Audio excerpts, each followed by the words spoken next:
major cycle. Yeah, I think Imperial very much exceeded the expectations that even they set for themselves, you know, let alone how we view them.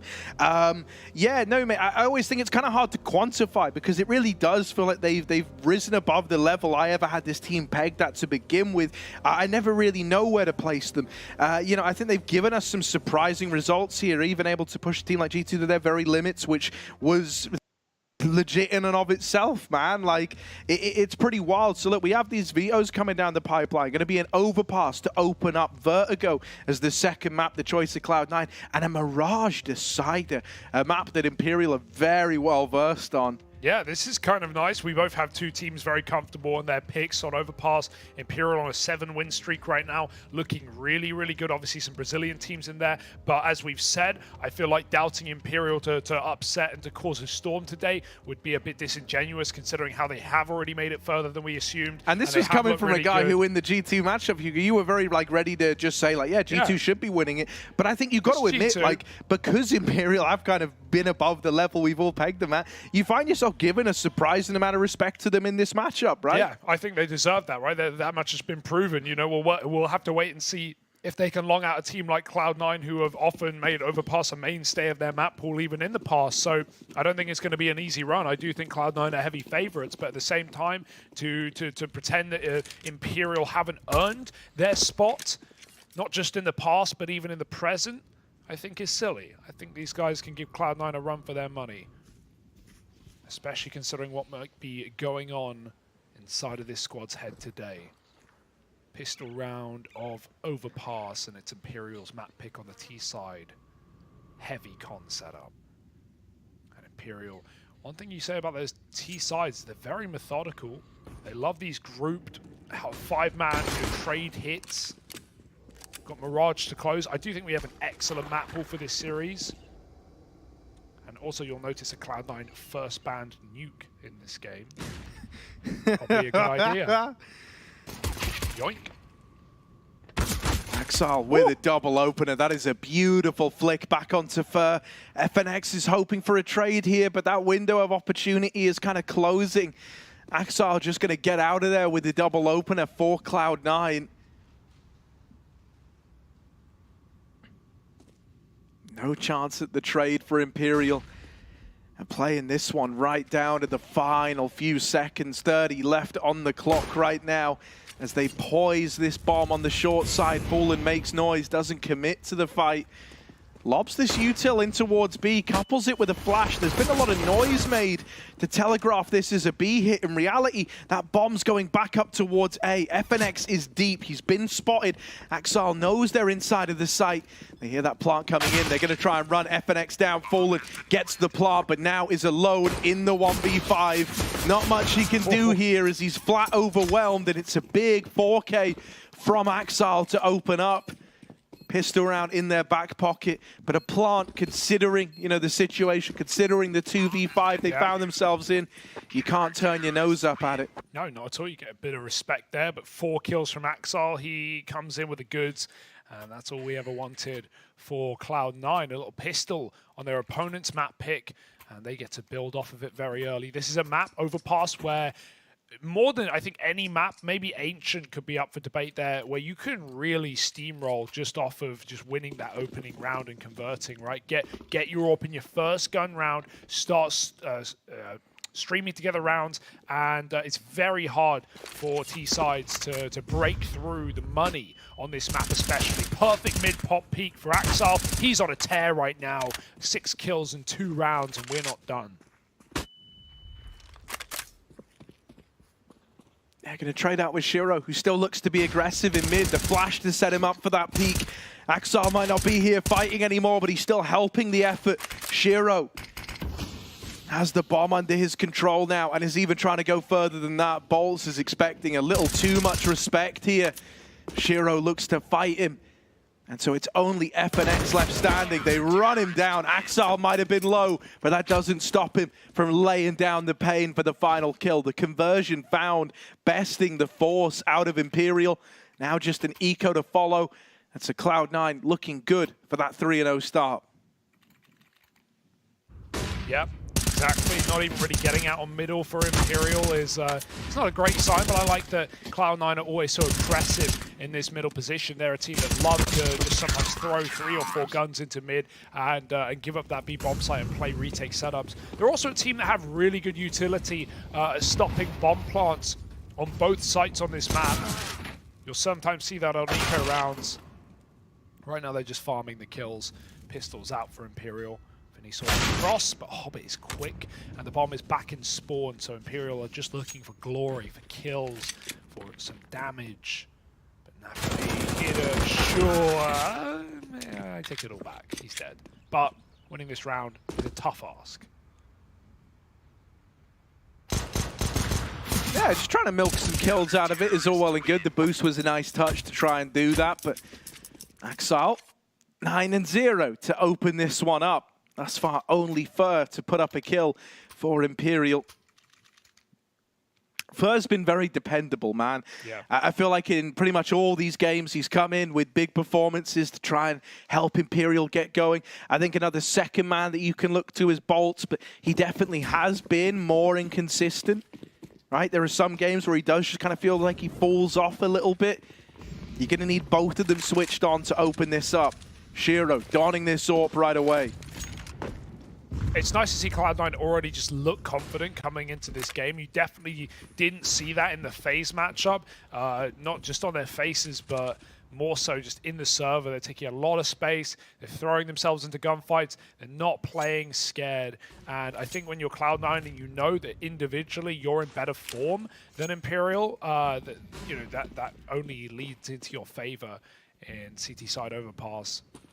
Some good flash peaks already have come through in this map. Shiro's big green waits on the bomb site. Condor keeps getting blown off of Cloud9 so they can get spam damage in through. Bolts is a little beat up. But still Imperial on this slow default are going to take their toilets control through long. Axel has his back covered and a very weird angle to clear for a rifle.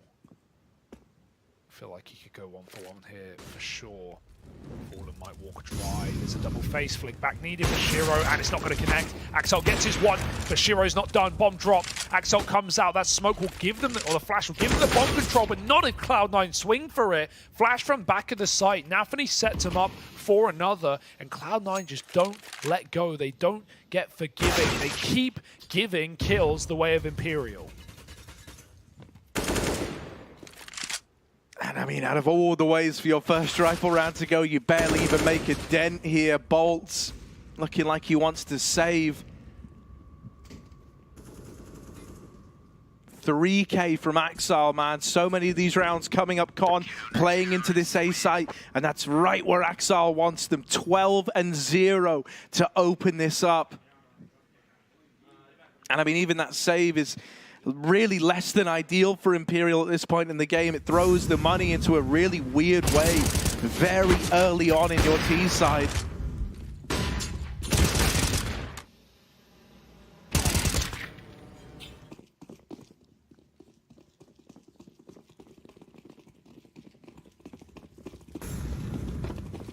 All right, little Mac 10 Tech 9 rush by. They're going quick through con. They don't care the door's off. Axel's going to hit every step, and well, he will be wrapped from middle. I guess not every step, most of the steps. The clitter-clatter of those T's running in through the blue hallways hid the player coming out from behind in middle.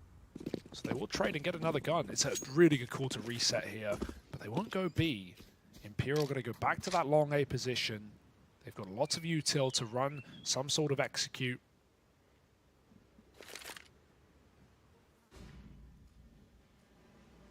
Cloud9 are going to re-aggress. They want info, but this could be misinfo, while Hobbit still holds onto the site for a long take. Shiro gets involved in mid. Oh, that's easy. Bolts is holding connector.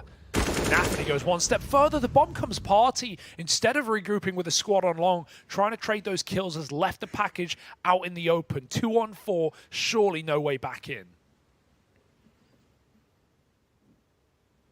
Nafany's even reusing this angle. It's the exact same toilet setup as that last round, and Imperial might not expect it for walking in. Even though he checks it, it's kind of half-hearted. He didn't really believe in the angle.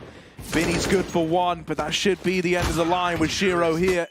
Holds firm, holds his own, and Cloud9 5-0 to open up. Still just Fur, and now Vinny joining him up on the board for Imperial.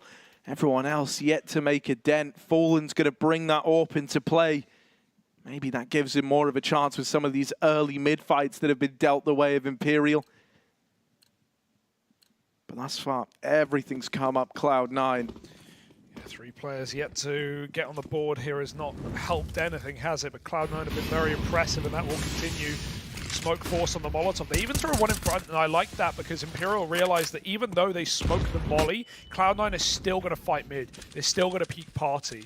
And that second one, while it's a lot of usage just to get yourself out of spawn, at least forces respect for a change out of Cloud9.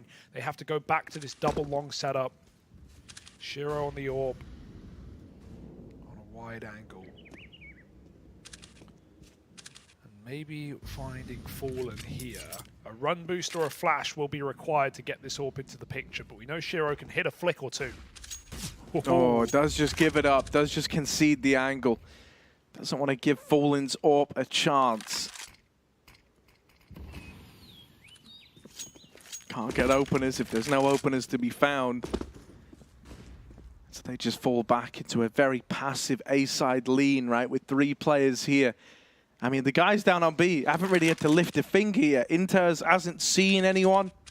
That's just his story. Just kind of been hanging out down on the B site. 0-0. Thus far, everything's ended in these attempts at getting into A for Imperial to Cloud9. They feel very safe in having this 3-man stack here. Are they going to boost this smoke? That might be a nice way to set Fallen up. Pop through instead. That's not what they were expecting. Axel was caught in transition in the middle of the open.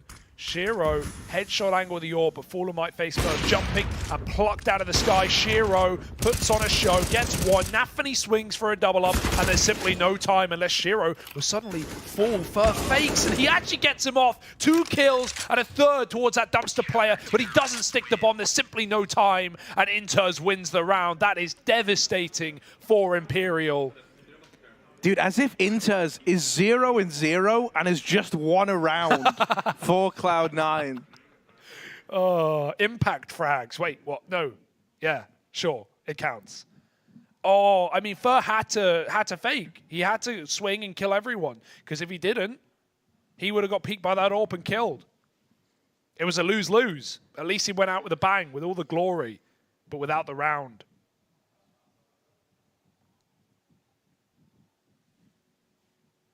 I guess in some sense, Cloud9 threw enough bodies at him that they want it to time. You know, if he only gets 1 kill, maybe he can go right back on it. But he had to multi-kill. They just kept chasing through. It all started with a nice flash pop play through the smoke. 5, 4, 3. Yeah, he just didn't have it. Nothing he can do there.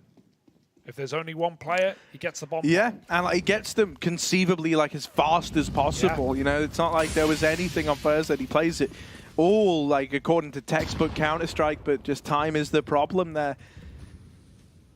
Time gets all of us eventually.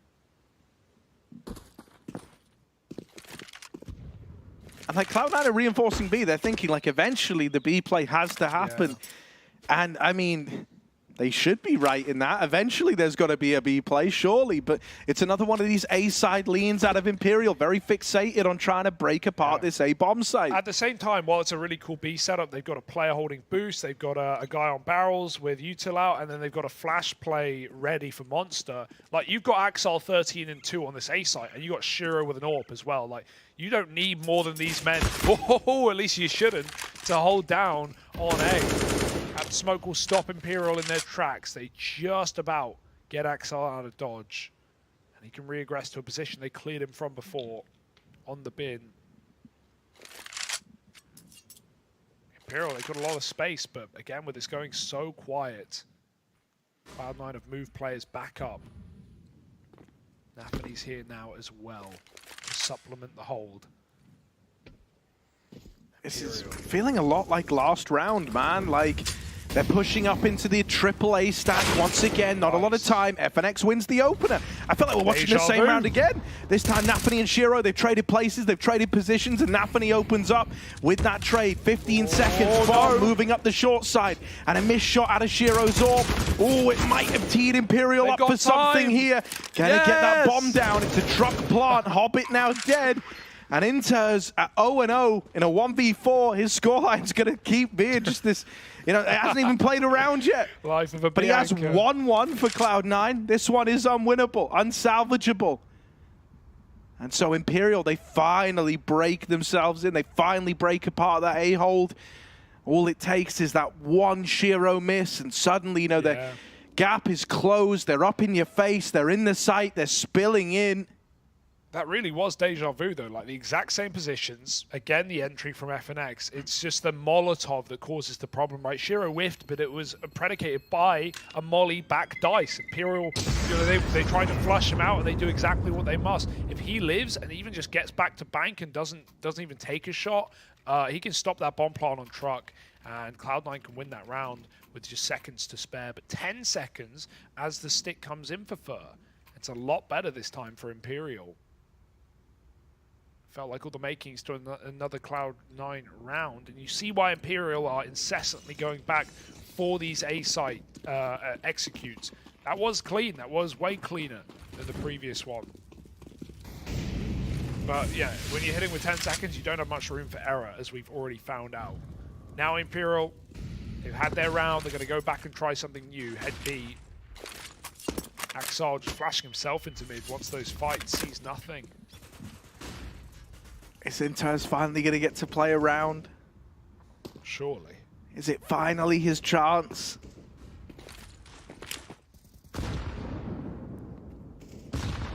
Oh god, that's 3, and they just do nothing. Like 35 damage to Nafany. That's like a read on position. That was just deep to where, you know, Apex throws like Vitality Flash down into Monster.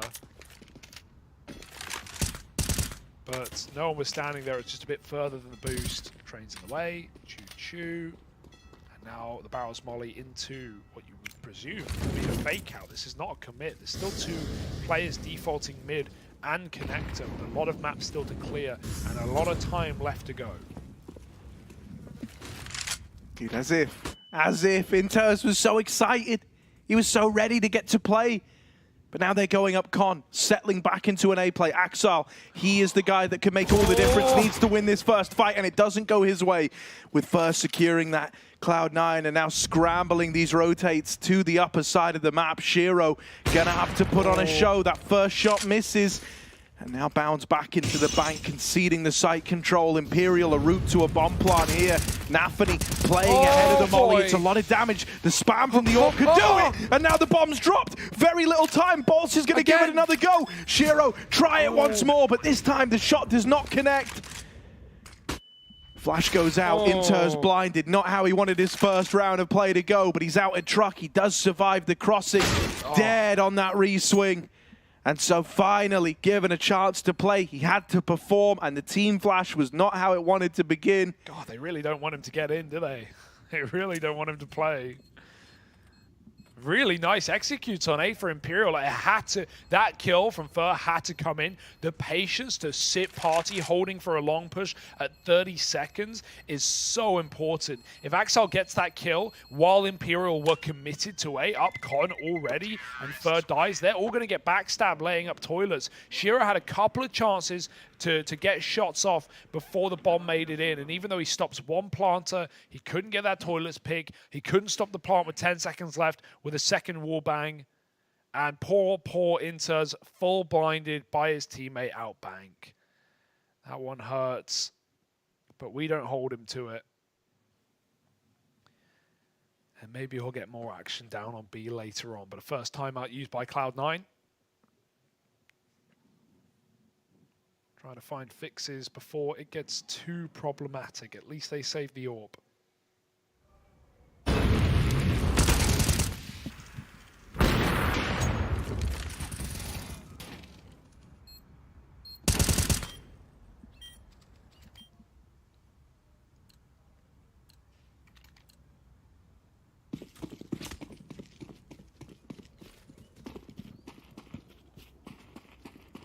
These rounds have been close, though.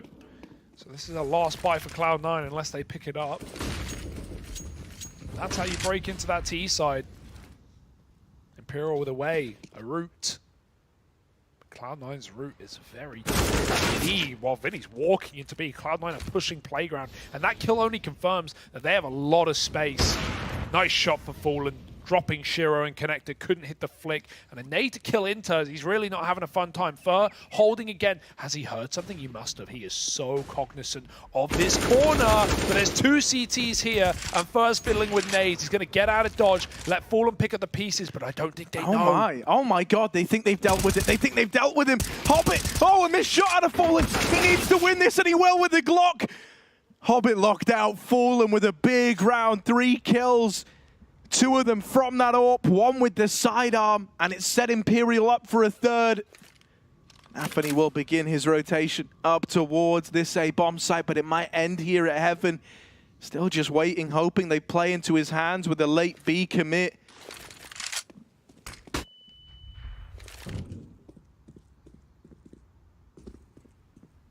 He hears the footsteps of FNX. He knows there's someone in this A bomb site. This could still get weird. The bomb's here. Like, Fallen's now sprinting away, trying to drop back down into B. Very, very late into this one. No, wait, are they just going to recommit as 3? Okay, they're going back in. And Nafany dead. FNX bests him in that head-to-head. A must-win fight, because if FNX dies there, and you know, you're pushing into a site that you thought you had, 10 seconds left, scrambling for a bomb plant, those are the kind of moments Cloud9 relish in. Instead, Imperial walked that one over the line. Big round for Fallen, right? Pretty much all those swing kills coming from the IGL of Imperial. Yeah, it's really cool to see this last dance come around, especially in the time that we've been talking about age and Counter-Strike and you know, what years do you drop off and when do you peak and can you keep it together? Because FNX, he's still hitting mad headshots, man. He's still got great form, even though he's 32 years old. Really draws that one into question. Clean kills coming into that round. Fast out B now for Imperial, and they make it easy. Flawless. 5 up and into the stack. They make quick work of it. 6-4, Cloud9 rebuy immediately.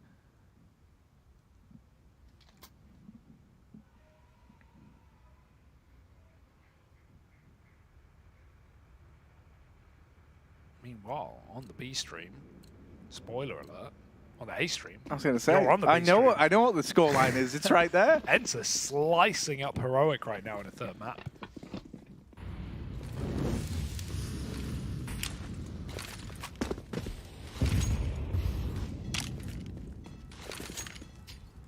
Imperial back to this slow burning start. They've completely conceded mid, lobbing in utility there early, trying to deny any aggression out of Cloud9. Instead, their aggressive efforts are fixated over it short in this round. Hobbit here, tucking himself in. He's going to see feet as they come through the short tunnel. If they do, Imperial right now looking like they might just contact play out Monster. Inters is here, waiting on the angle. Finally getting dealt, just a dry B play. Good for the first, and Shiro here to help out. That's the bomb tumbling away from the grasp of Imperial. Even going to drop a smoke, really making life hard for these players to get out Monster and get involved. Molly even there, it's trapping them. They have to go wide behind it. They still can't get rid of Inters. AWP does get dropped, but there's so many CTs here right now. Nafany comes in clutch. Inters hasn't moved a muscle. They might not even expect it. He's been here so long that they may have forgotten. FNX going to clear. Inters dinking, trying to finish the job. He gets away with it. Fallen can trade, but it's too little, too late. 1v3 onto the A1S. But Axel from Heaven here to trade Nafany. No matter what happens, many a man would save in this spot. Fallen wants to give it a go as he clambers in. Axel is wide, ready to swing. Fallen fires off. Nafany bites, and he does win it.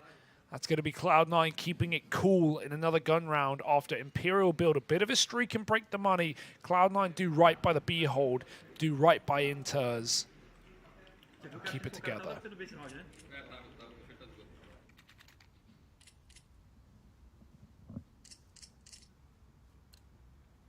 Yeah, wouldn't be too surprising to see Imperial go back to this kind of A-leaning default, right? They made it real clear early on that that was the go-to game plan. The B-pop not working out for them, only going to send them back into what's comfortable here. This time taking short control away early. And it is nice, you kind of get this idea that they're trying to fix these problems on the fly as they're occurring. Right, no longer giving up mid-control, no longer letting Cloud9 get info on the short side of B. It has restricted that flow of information available to this Cloud9 squad.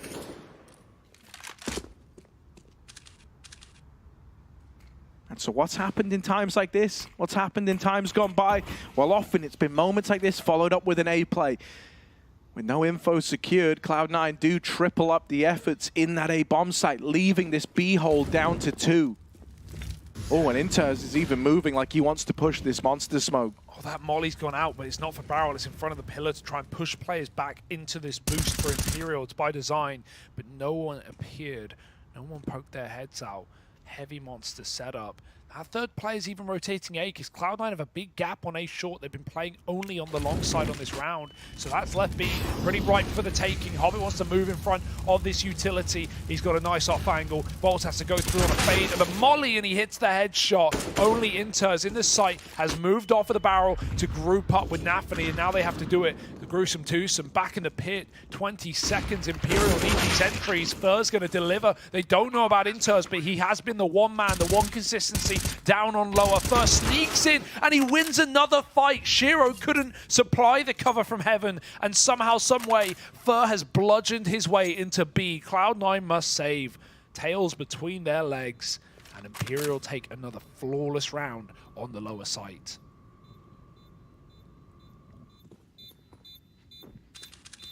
Dude, this is impressive thus far from Imperial, man. It really is. Like I said, Fur's a real consistency within this team. He's still just keeping up appearances, isn't he? Topping the charts right now.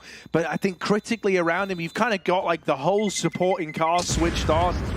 You know, in some of these Imperial games and some of the losses, it's felt like their one or two hero players just didn't have that supportive element around them.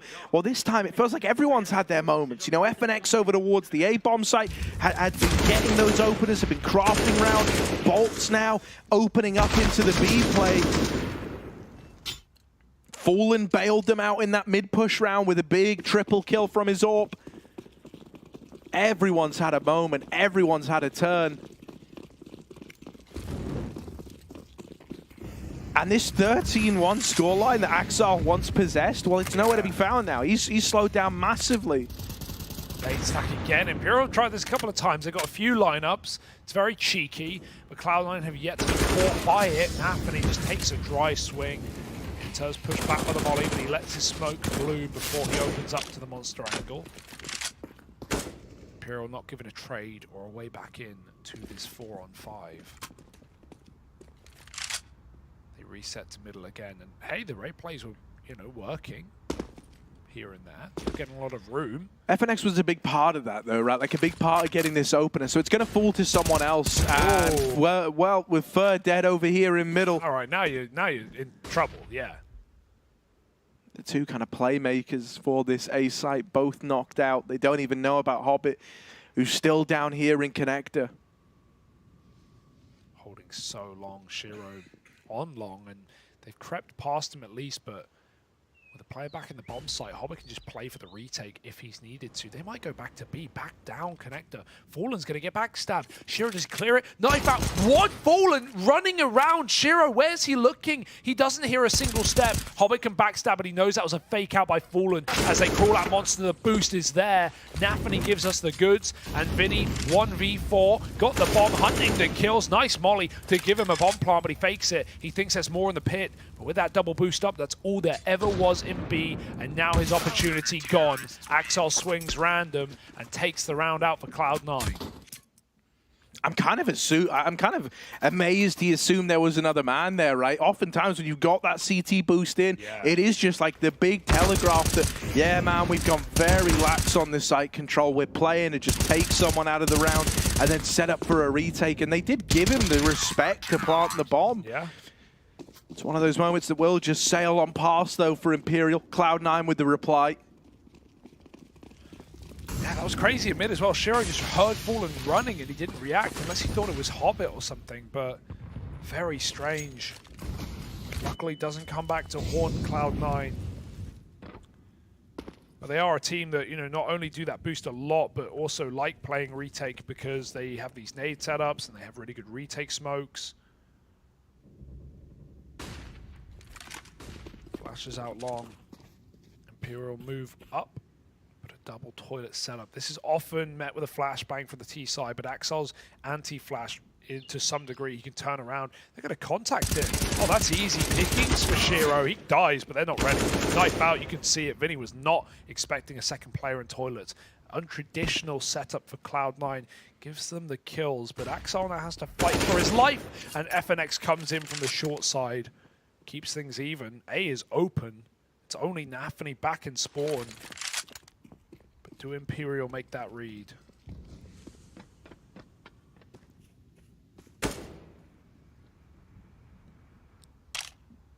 Hobbit faked the footsteps on that rotate.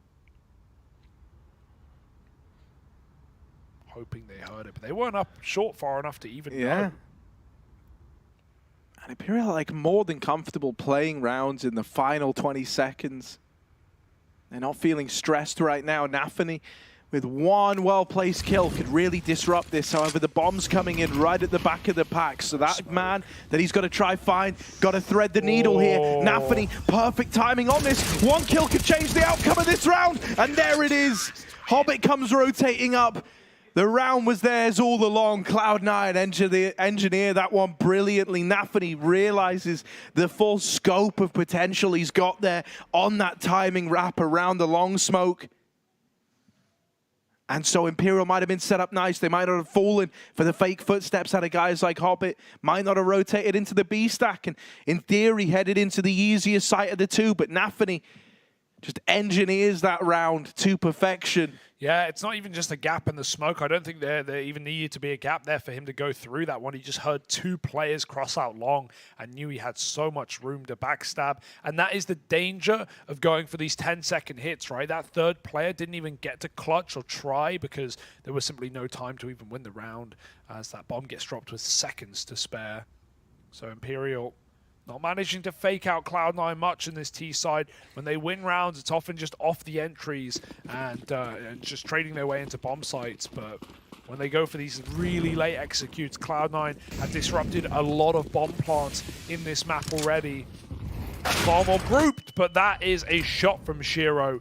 Up in front of the smoke, he goes back for two. Axel gets a kill in mid, and already Cloud9 have poised himself for a round. Shiro doesn't respect your utility when he's feeling this fine, and Bolts now has to throw a spanner in the works. I mean, look at this run from Shiro, man. It's clear he's feeling it all the way through con, all the way to wrap middle. Bolts is very, very quickly running out of options. Does he want to go back? Does he want to fight forward? Eventually, he's going to have to make a decision. Oh, over the top. Hobbit's heard this. He shot on the jump down, trying to keep Hobbit guessing. But he's not freaked out. And there's that swing. Bolts caught from the man lurking low at Cloud9. Up onto double digits to close out this first half. Yeah, very solid CT sidebrand out of C9. No questions, no problems really. B-holds were a little lackluster at times with Imperial getting some nice executes into that bomb site. They have a lot of ideas. That's what you will say about Imperial, right? Multiple nade stacks, mollies to set themselves up in their boost on B short.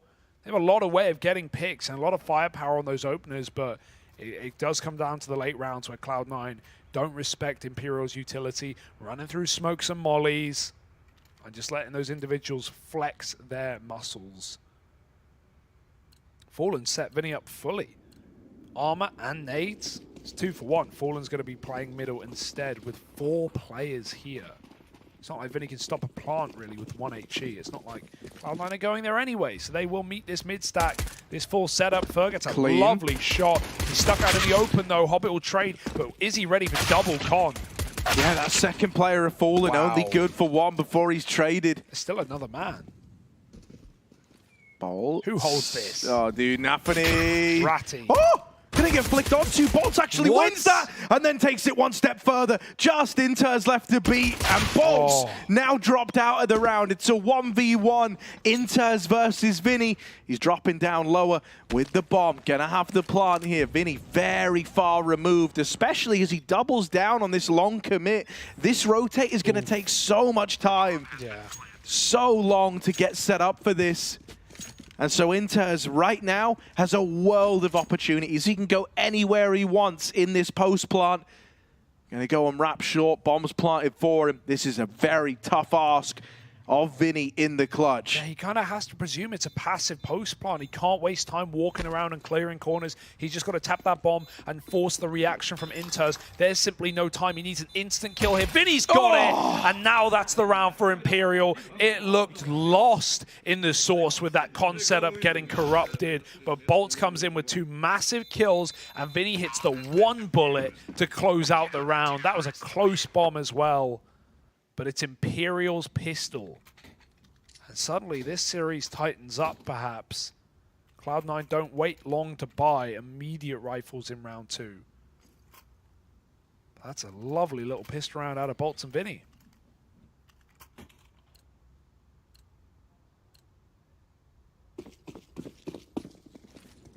Cloud9 are coming in with a vengeance, though, Hugo, right? With the bomb plant going their way. They're throwing everything into this round. They've got rifles in play. Good bit of util as well. Nade's nice. Hobbit is super tagged by that.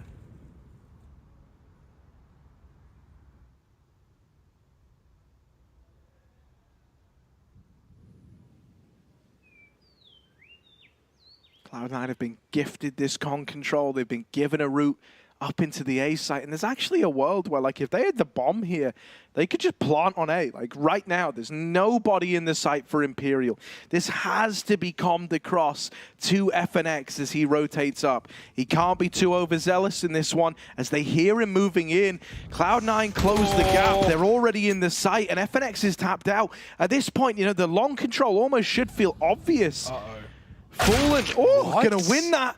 And now the bomb coming up ramp on the back of Axel. A must-win fight, and Fallen at range. MP9 drops the bomb. Cloud9, they might have the A bomb site, but with no bomb, with no control. It's no round yet. Hobbit going back, trying to flush out Fallen. Right now, he's dodging him. This is taking a lot of time. Yeah. Now he's dodging him. This is taking a lot of time. Yeah. He might find it. Fallen's not giving up the kill. Hobbit has to run. And run he shall. Fallen hits every step, even if he doesn't even peek here. Look at this. His team is set up for the win. Bomb again loose. And Cloud9 are playing in CT spawn. They're all the way down in the doldrums, in the dungeons, in the darkness. And that's where this round has left them. They may have the sight, but Fallen with that MP9 cross-map kill. Dude, it's mental. It wasn't even fair to get the 3rd kill. I thought it was. Fallen just sniped it out from under got it. it? Yeah, so a brilliant round out of Fallen to put 7 on the board for Imperial. Like, considering just how wrong that looked like it was going to go, and like a must-win fight at range with the MP9 that he has no business winning, somehow he cooks up a 7th for Imperial, now donning his AWP as well. Weapon of choice in hand for Fallen. Damn, son, still got it. Cloud9 are going to reinvest. They're going to throw everything into this with the saved guns alongside them. They're putting it all on the line here, but this could be how Imperial close the gap. Absolutely. This is a very, very risky buy, but it's kind of a must-buy for Cloud9. You've got to have faith in your individuals. That's a little bit of a mistake. Some whiffed Galil sprays in there, but ultimately, Cloud9 had the round in the palm of their hand.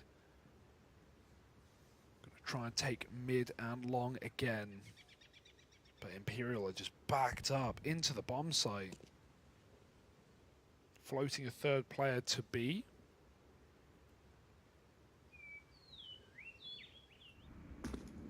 Fur's got a lovely angle here. Very hard to hit that headshot. As you can see most of it when you're crouched, covered on the right side. Fallen's AWPing as well. And they don't have the range to remove him. The only gun really is this AK. To the front of the pack and toilets at least. Smoke, Fur, does he have a gap? The lineups have to be perfect, and they are. But Fallen over the tippity top. Missed with the flick. They're up close, good flash. Fallen needs help. There's 3 CTs here, but the T's are getting in with the entry from that AK. Fallen's falling, and Fur around the edge of the smoke, getting spammed out by Inters. Right now, those 2 rifles are trifling Imperial, and wow! Shiro hits another headshot to put Vinny in the clutch. This one ain't happening. Yeah, he can't even attempt it, dude. You could feel that getting way too claustrophobic. The boost at long for Fallen, that really needed to, at a bare minimum, be the kill on the long player before all was said and done. It just left him and Fur like boxed in. They knew exactly where those 2 players were. FNX in the corner had a lot of responsibility trying to watch the run up, but just too many targets. He was hung out to dry. Vinny's not long for this world, just going to hold on to that A1S, Cloud9 with a response. And as you say, man, that AK was like the big ticket item. It had to do something. Well, it opens up onto the AWP and continues just giving kills over to the Cloud9 side. That was in spite of them walking into a 3-man stack with a 4th quick rotate out of Imperial.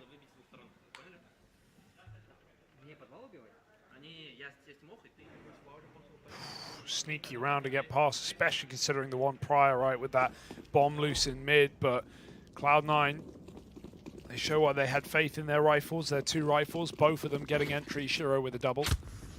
And Vidi now the only guy with a gun getting set up on the triple boost. Oh, it takes him a second. Got to jump in unison, and now Vidi's up on top.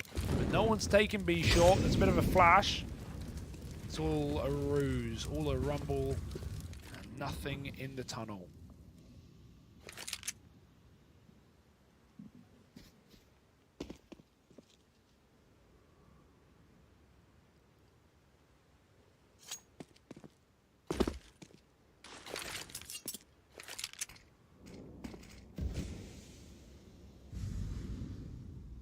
All right. Pretty cinematic walk up. Maybe it builds to something cool. Vinny on this rotate early with the A1S.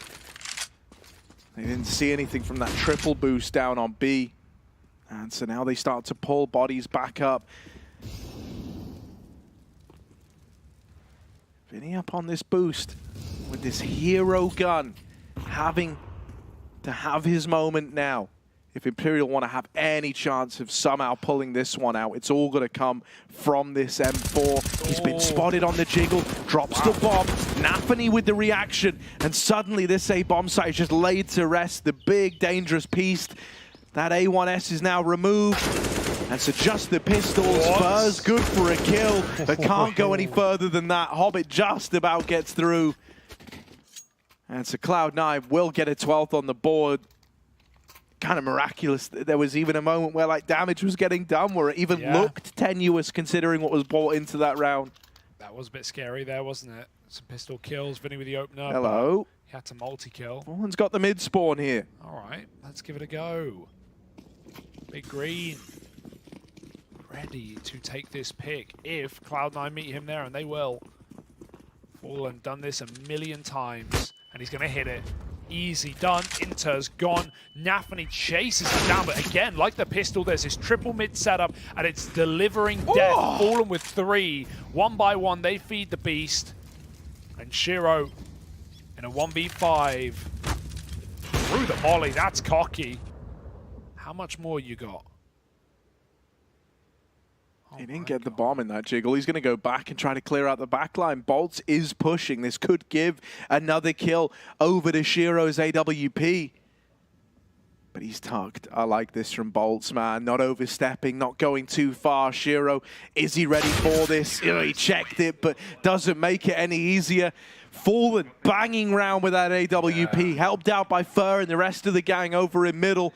And they turn that attempt at fast mid-control out of Cloud9 just to dust. It literally barely makes a dent on that run-up from catching Inters on the cross, on the jump over, had maybe a couple of pixels to have that one connect, to then going back in and facing the mid-fight. Screams confidence out of Fallen. Yeah, more of that. We need to see some of these B plays now for Cloud9 just to avoid this very heavy setup. They keep seeing 3 in middle from the get-go. It's going to be some idea as to how Imperial are starting their rounds. As much as how Imperial on the G side were just obsessed with only going for A execution for about 8 or so rounds. And right now these setups are profiting them. Another AWP. Or Shiro as well. Naphani's on a tech tap, but gonna go smoke the molly and take mid quick. Hobbit holding for aggro, for leaving the connector as that door goes off again.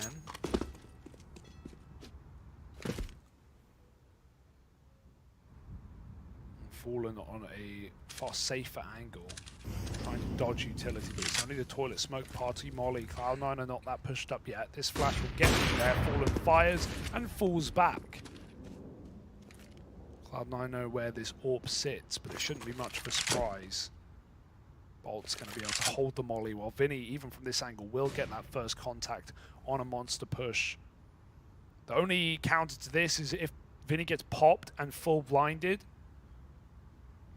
and Cloud9 are very close while he is, Bolts could get caught throwing the Molotov. Naphani's got the flash. It looks like they want to wait to see what Hobbit and Shiro get away with over on this A side of the map, right? This could get super weird, because it's like if they find success on A, you might feel tempted to rotate back up with that bomb, but that's where, you know, Fur being here in Con causes you some problems. At this point, you are committed into this just being an A fake and ending in the B hit. With them seeing one man now, the B hits in, Fallen wins that long fight. They don't know about Bolts. I thought the barrel would have given him away, but it doesn't, and he mows them down. Naphani and Inter shot in the back. Never to know what hit them. Bolts mops them up. And Shiro is left saving. Imperial, another round, 4 alive as well. Whenever they do put them up, oftentimes it is very clean, and that's going to help them in the long run. Look at Cloud9, they're not so fortunate. Their money's down in the dumps. Yeah. Very ballsy call for Bolts, because Vinny goes 1 for 1, and then Bolts goes, you know what, I'm going to not throw this, and just switches back. Dude, how did they see the barrel? Yeah, I don't know. They just ran right through it, looking left side, waiting for a repeat. They hadn't seen a monster setup before, right? It's their first time in that position, so just not ready for that setup. I'm sure they'll check it next time. Burned in the back of their mind, but that's a perfect round to just let them pass you. Bolts wins it with the surprise factor. And now they have nothing. Glocks across the board with this saved AWP.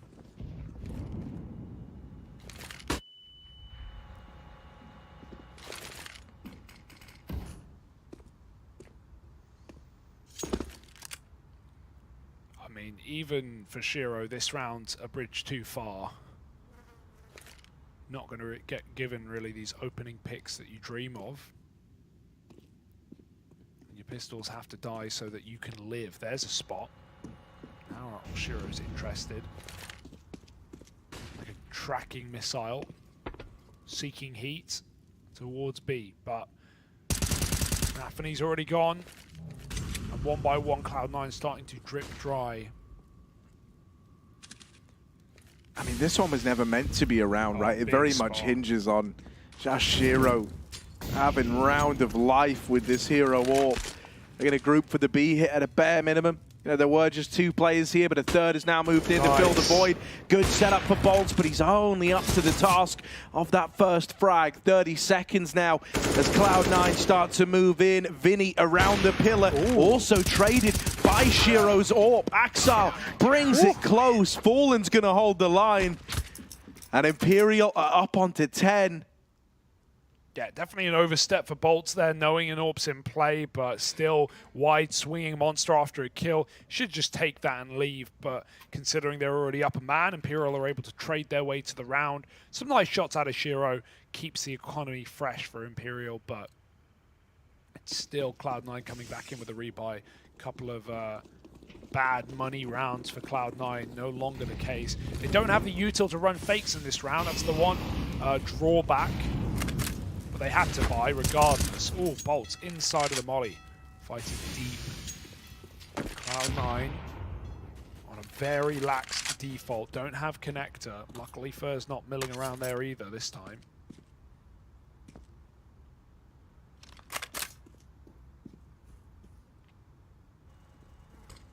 Hobbit's contacting. It's very ballsy. It's not something Imperial have really seen yet. But as that re-smoke is lobbed over... So much util forced. It's denied the B play for now. They're going to try and walk this double setup over towards mid again, right? Hoping that Cloud9 can do something to just shuffle these rotates around. However, Fur, who's waiting on this bench angle, going to win the opener. Shiro not in a position to trade that and actually flashed off the angle. It's info gained. He's now having a duck down con. FNX, oh my goodness. Crazy. Oh my goodness. If they try to come through, he's right up in their face. FNX here with the double. Can't quite make it a third, but he's done his part in the round, hasn't he? Only Inter's left standing. 1v4. Flash goes in to try and give him a chance, to try and get them off this angle, but it's so hard for Inters now. Seen the heaven hole, doesn't know about the short man, doesn't know about the water player, and it was never even needed. Imperial close to tying this game up, and I mean, with the money now broken, they seem good to deliver on that. Dude, it's solid CS right now. Like, even Fur, who gets flashed back in, could have gone for a wide swing to take out Shiro. He just spots and runs away. FNX has been quiet most of the game, other than some early T-side entry rounds. Has a beautiful double up in Monster inside of that smoke. And Cloud9 are getting schooled. They're getting taught a lesson in these last few CT rounds. Imperial building back into the match on their pick in the series. They should surely have to long out a 3-mapper, even if they win here. Vertigo is solid for C9, but this is impressive enough that they are neck and neck right now, and they are breaking the money round after round of Cloud9. Keep forcing ecos. Fallen's hitting shots. It's not much of a weak link right now. Cloud9 haven't really found their way into the T side to break into buy rounds. They just converted their pistol. That's all they've had.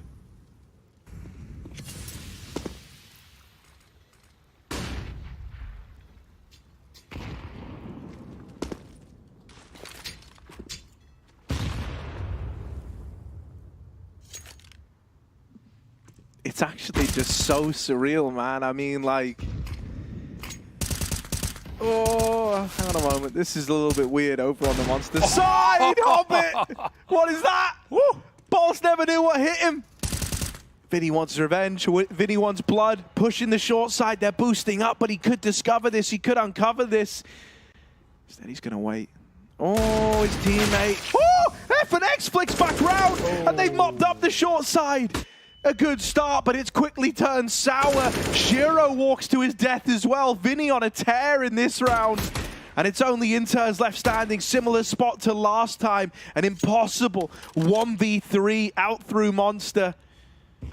Gonna go back, but it's being held. It's being considered. Imperial on fire as they chain 5 together. And dude, this is... It's so impressive. Like, you know, when we kind of look at this, when it was the tail of getting the band back together, so many people were just kind of like, oh man, what's that really going to achieve? Because when you look at it, like, you know, these guys aren't in their prime anymore. This isn't them in their element. They had to build something where you are dealing with guys who felt like they were kind of past the sell-by date in a way, you know. And the fact that they come together as this 5 and it's just so much better than the sum of the individual parts, there's really something to be said about this from Imperial. Yeah, there's belief. There's belief in the system. I mean, that round is a bit awkward for Cloud9. They could have had a 5-on-3 after Hobbit got that D kill smoke spam. If only that boosted player held the shot a second longer to line up the headshot, trying to D spam at that range was never going to work. But Vinny, the perfect aggro to trap him in short water. Yeah, for Vinny, I think we were wondering, damn, this guy's leaving Furia for this. Like, he was doing so well.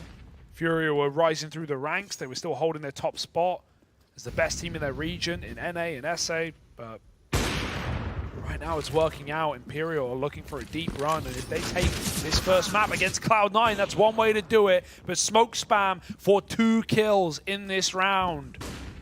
Bolts through Monster, Fallen through toilets. Vinny hears the steps though, and he's going to try and walk on the back line. Oh, he escapes. Doesn't like what he sees. But Inters did hear him climb up on that railing, so he's going to hold for the fast flank. Meanwhile, it's crunch time. Fur's pushing in.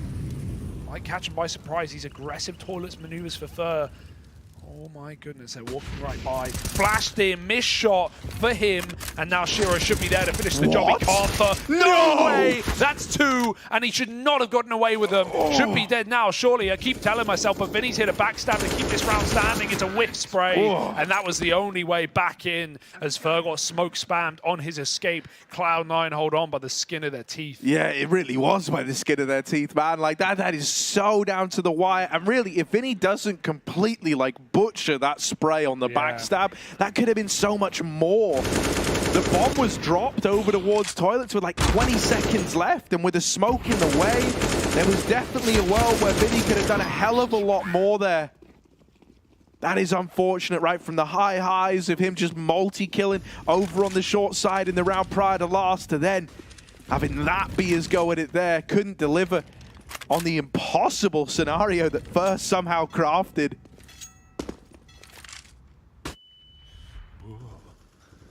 Just holds on throughout the blindness.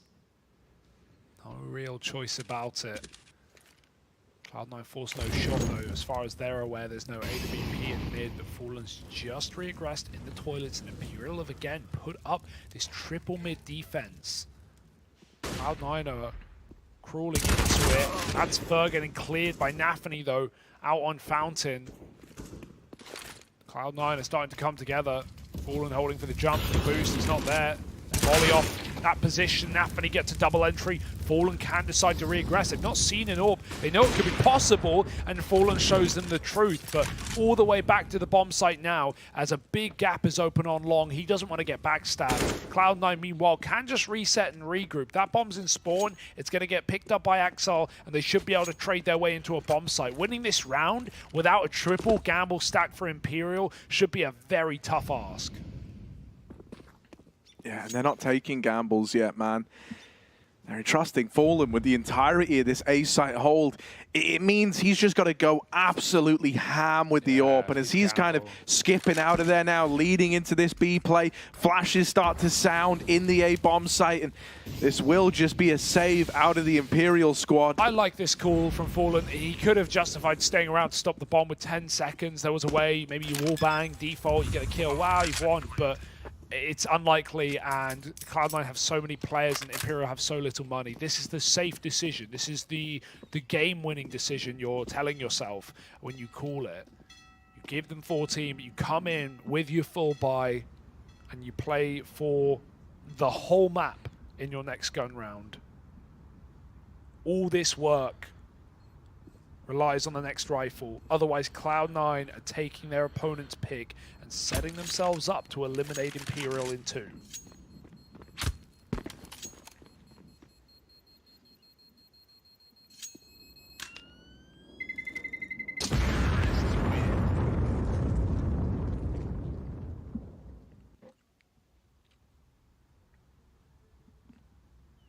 Yeah, they're going to supplement it with the tack timeout. You know, the pressure's really on. Their backs are against the wall here. And if this one gets taken off, if this round falls apart, as you say, overpass likely goes with it. And if that's the case, with Vertigo coming down the barrel next, going to be a rough world for Imperial. But even if that does happen, even if Cloud9 do what they should and win this series, I think Imperial have put on quite a show in this map, even now, up against a very lethal Cloud9 roster. Can they do it?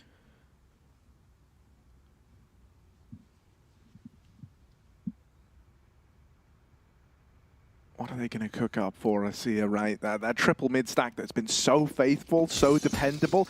That round there, it was the downfall, right? It opened up 2 kills in middle for Cloud9 to just explode on the back of. Holding for the 5 boost. They will move away from it, right? Leaving 1 man in middle this time and really padding out this B-bomb site to open up. This is Fallen trying to have a bit of a read on the round, a bit of a read on the game.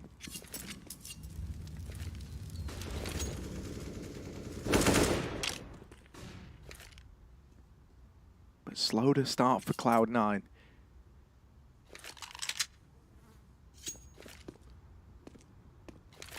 Anax was trying to hear steps up on A short there. Or anyone in connector. Jump spot won't see a thing as they're boosting. They hear it. And they get a bit paranoid as well. But, missed jump. And they just decide against it. Right call. They actually dodged the nade mostly. Hobbit gets bit a bit. But this double wants a setup. This time Bolts has to drop the molly. They will clear this position. They will not let that one go unscathed. Flash over. Vinny's blind. Molly out. But this is what I said. If the flash is good enough, look at him getting sold down the river. Vinny does trade. FNX close corner. MP9 churns through one. But Shiro trades and Vinny holds on. 2v2. 30 seconds, Fallen falls in, and he needs to go mad. History's got to repeat itself here. Fallen in the B site, 30 seconds, they run at him. Oh, there's the first. Brings it to a 1v1. Fur to try and close. Nafany deep right now. Fur wrapping CT. Good timing on this peak, but he's missed the opportunity. And now the next one's going to be that much harder. Nafany wanting the fight, wanting this engagement, crossing back in, but Fur wins it. 13 on the board for Imperial. They deny 15 to Cloud9. They put it all on winning that round there, and they're able to deliver. Imperial are still very much in this game. Oh my goodness, everyone goes 1 for 1, Harry. Everyone puts up a kill, but Bolts in that round pretty much. That was sick. Can't believe Fallen drops out of heaven instead of playing a retake round and even gets that shot off when they chase him for no screaming, no shouting, just a sigh of relief as this game goes on one longer round. Now the nade stat goes back the other way. They heard the jump ups last time. They know the info is what Imperial want, so they try and break it with nades. It won't work, no one's there. B execute, this is going to be an early B execute, I think. They take short pretty quick. They're already lining up smokes back in spawn. They have no other map control. Vinny has had multi-kills from this position before. They haven't cleared him out the corner. If they run and presume this angle's empty, Vinny can go ham. Oh my goodness, there's the double. Vinny holds the line, even gets out after the double. Oh dear, Cloud9, they can feel this one starting to come undone.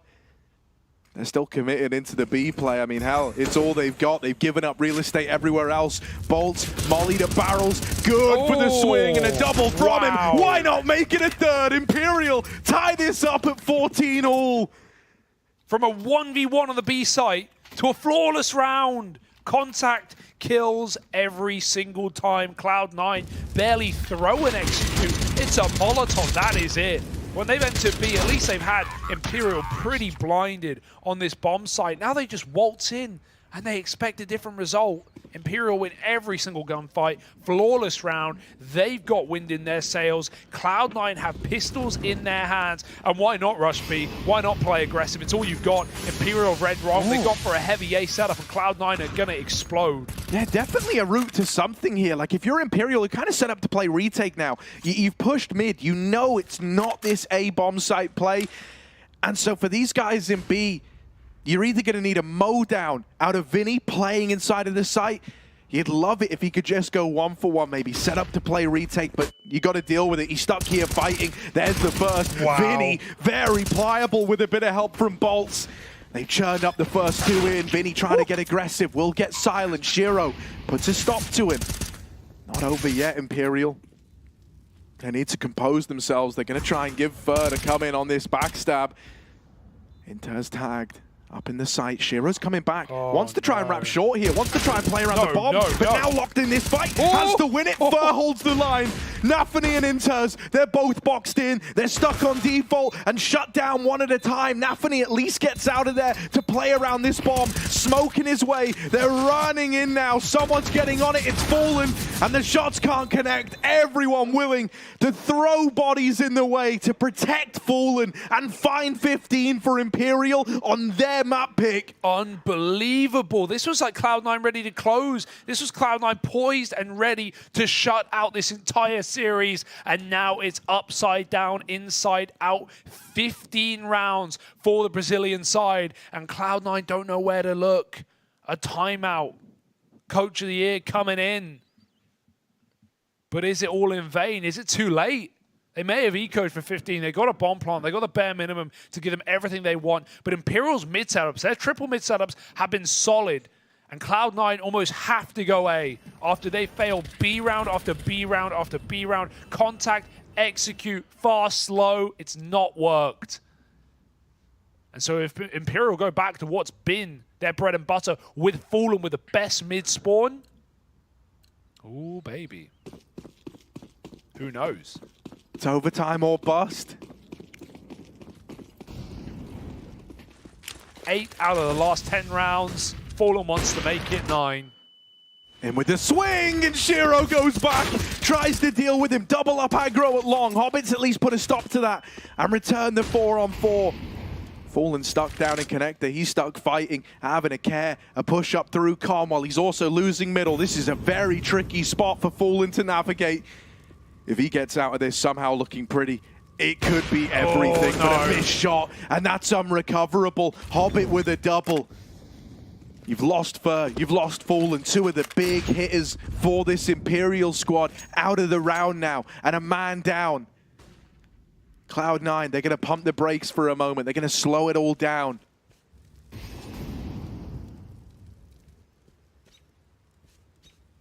All the room in the world. No AWP on a long angle. This is Cloud9 ready to XK. They can even throw in a pump and try and wait for a reaction, try and force Imperial to panic, to push in, to throw utility. There's none of it left. It's going to come down to gunfights, and Cloud9 will welcome themselves into this site. There is this crossfire being held, right? FNX alongside him. Old mate Vinny. Bolt's very far removed from this round, so it comes down to these two to hold back this A play. First kill belongs to FNX. They learn about Vinny at the truck. 20 seconds as he drops this smoke. Gives himself a lot more room to work with, and it's so uncomfortable right now for Cloud9. This plant's getting delayed. They do flush Vinny out eventually. FNX tries to make a play, and Hobbit sends him to bed. It's Bolts, 1 versus 3. Very late from this rotate up from the B side of the map. And this has got overtime written all over it. You should have killed him while you had a chance, Imperial. All you've done is piss them off. Bolts through the smoke as it fades. Got to clear hard left, and he can't get the kill. Axel sends us packing into bonus play, into extra rounds, as Imperial put up an incredible CT side on this map. Cloud9 just about long it out. They are going to stay away from that B bomb site. It has not got them any good rounds in this second half.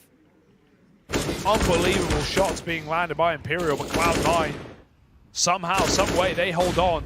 Axel's been a hero, man. Whether it was CT side starting, him on his mid pushes, causing so many early kills for C9, anchoring A like a beast. Now he's entering, now he's opening up on this T side. They need him more than ever. 15 all, we go again. 10K MR3, first to 19.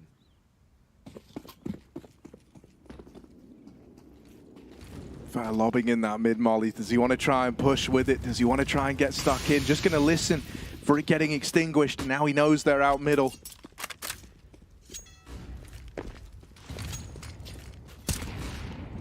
We often say overtime's where the more experienced team comes alive. I couldn't tell you who's more experienced. Do you count old or new? Do you count the young boys in a solid, long-standing roster, or do you count legends of the past back again?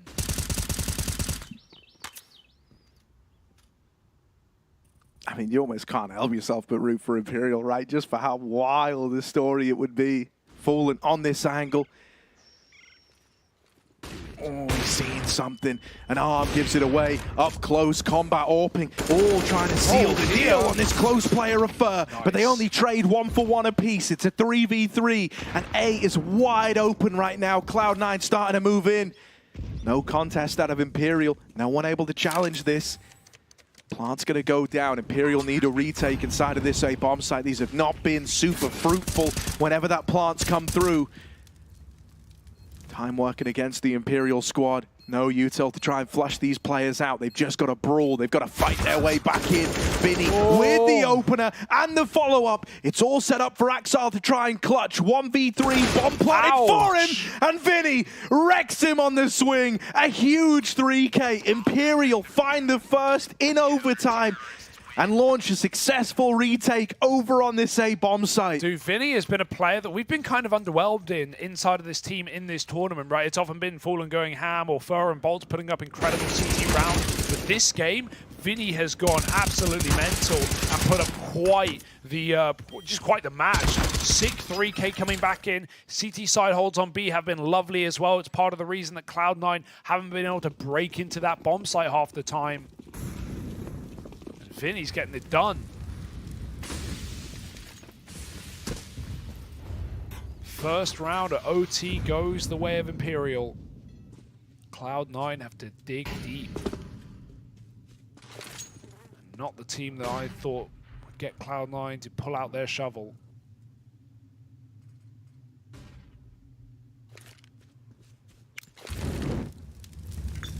Nice Molly. Fur's got to run a long way back as well. He will have the cover of Fallen's Orb. And Hobbit lines up this deep smoke to deny info on the long side. Imperial eyes closed on the A site. Fur wants it elsewhere. Has been a terror in the toilets in years gone by. Got to roll them back again. FNX is pre-rotating. We've got a triple A hold right now. Re-smoke, and both these players push up alongside each other, but Cloud9 want lovely double open on that doorway. Vinny seen by 3 players as Cloud9 poised to explode. Yeah, Hobbit with his late lurk going to win his engagement. Fur dropped out. The B sites crumbled under the weight of this Cloud9 offensive. Flashes negate these CT players, leave them blind and send them packing. This is all the makings of a Cloud9 round. FNX not even close enough to consider giving it a go. They are out of there. Bolt still fighting. Hobbit dead over in Con. It's going to be a very late retake if they do want to attempt this one. Fallen up in heaven. Door now getting swung. Napany spotted. Deals with FNX. And even though they've done some damage, even though they're still giving it a look in, it's a Cloud9 round all day long. They run at Fallen. And they tie this up at 16 all. Yeah, Cloud9 get them so paranoid on that A site. They knew that stack was coming in, and they finally explode back down on B. Vinny's kind of caught in the open. His off angles, his off positions on short have been really nice, but he was stuck between 2 right there, and that door open could not have come at a better time. Look at him just getting situated. And Cloud9 just exploded onto that B-bomb site to finally break through on a site that's given them nothing in regulation to level the playing field 16 all. Fallen still got his AWP. Crowd funded. Waiting for this jump up. It's not going to happen. Oh! What? He goes back and checks it. Hobbit just wanted the info, but Fallen's not playing around. Oh my goodness. What a check. What a mental way for the last round of this first half of OT to open up. He could just get swung by Playground. That's so ballsy. The time was there for Cloud9, but Fallen checks his watch. Yeah, I got a few seconds for this.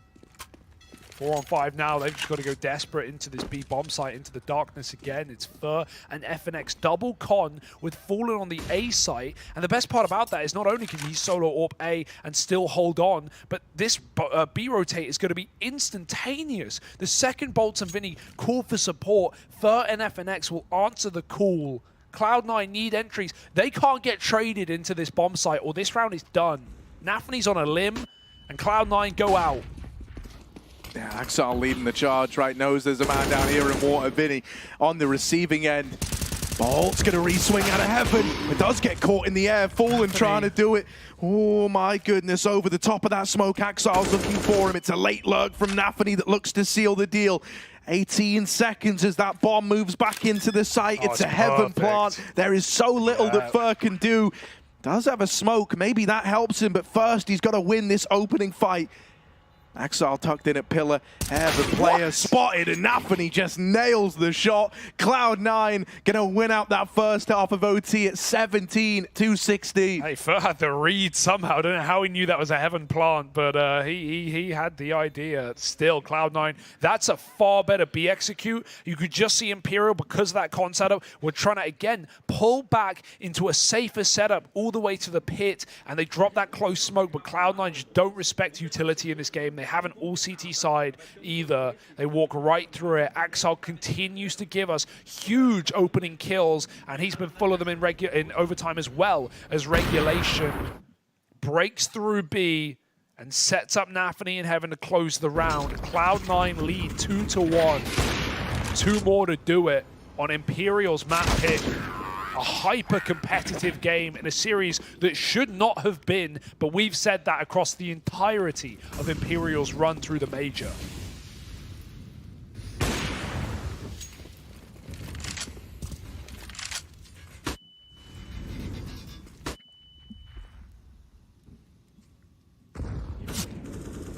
Back to this con control. It was an eternity ago now, it feels like, this first half, but Imperial, they do love getting this real estate. Vinny leading the pack.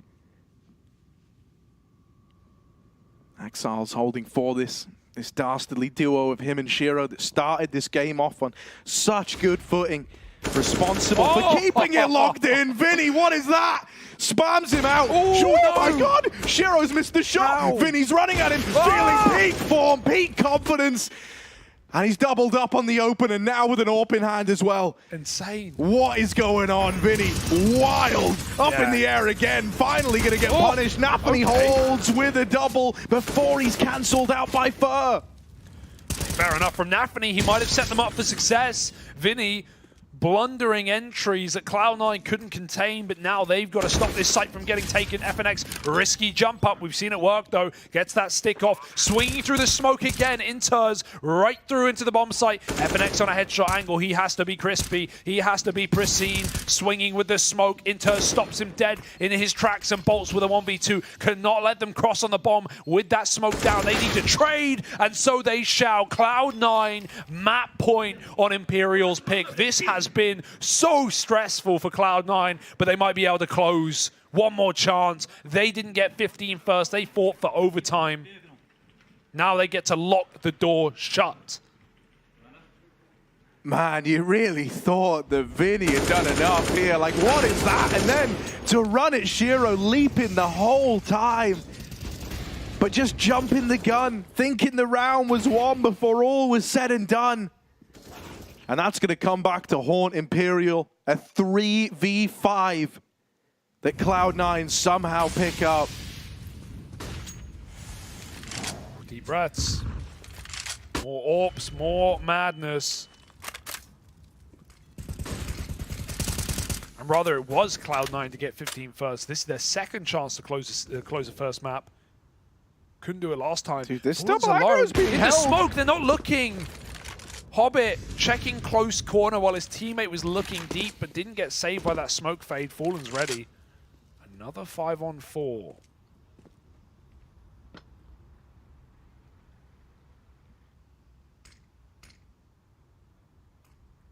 Seems like Fallen wants to slow it down, right? Wants a moment of composure. This is a chance to keep the overtime dream, the double overtime dream, very much alive. Bolts on the boost, at least gets the info. They have a better idea as to what this B hold's shaping up to be.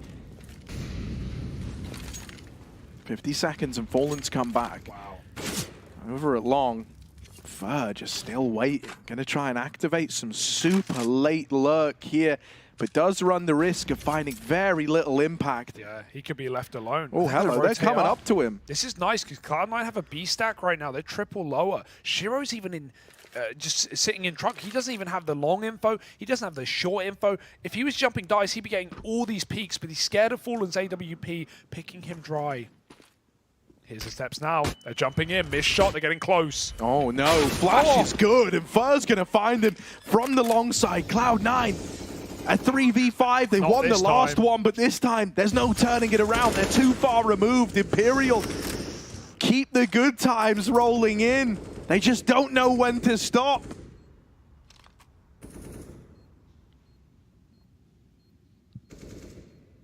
How do they keep doing it?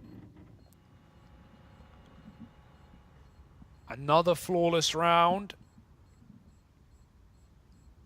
And you're forcing fear out of Shiro. That's a rarity. He's been pretty solid this game, but he's tapered off once we've hit the overtime for sure. Axel may have kept it up, but completely avoided in this round. Exits all he can find. It's just insanity because, like, Shiro is one of these AWP players who was very much up there in the discussion. You know, when you were kind of looking at top AWPers, he was up there alongside the best of them, alongside, you know, legendary names in the current year. And right now, Fallen is above him on the board. He's carrying a lot of impact. And like you say, it feels like he's even put the fear in Shiro. Yeah. Because solo AWP on A is absolutely fine. Nothing wrong with that, and especially when you're a man down. But you want the info. You want a bit of warning just to set your team up for the chance to retake. Cloud9 had to save to get a full buy, to get the AWP back in this last round. And this is the last round of this overtime. We either start it all over again or Cloud9 close here and now. Imperial are fighting for bonus again. They've done it before. Fallen patience at Monster. That smoke begins to fade, but they replenish. It's a flash, rather. And no kills getting given to Fallen. He throws the bomb away. He doesn't want to give them any info, any warning as to where he is. Oh my God. Did he see Inters? If he did, he could perfect peek him. Oh, Fallen's aware. Dude, that's close. Very right? close. Without that smoke, what's up. Inters is dead. He had to change position. He knew he'd been cleaned up.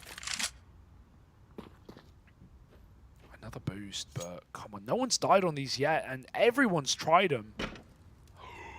Dude, they just dismantle it. Yeah, he and maybe it was for the better. Inters was just hard looking at the boost. It's very loud at B right now.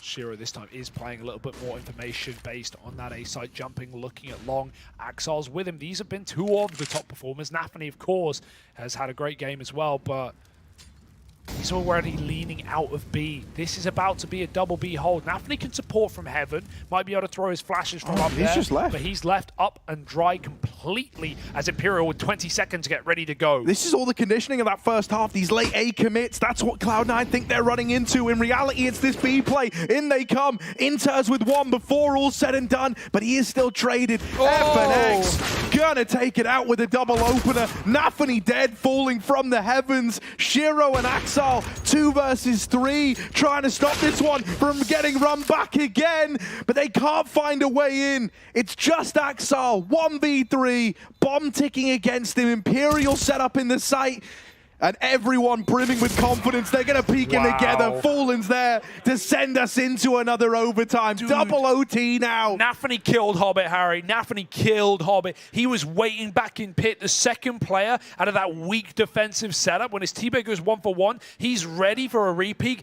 Nafany flashes out of heaven. Hobbit full blind, and then he instantly gets jump peeked here by FNX. I thought that was a T flash initially because it was so perfect to clear that back pit position. Imperial break through on the B site yet again.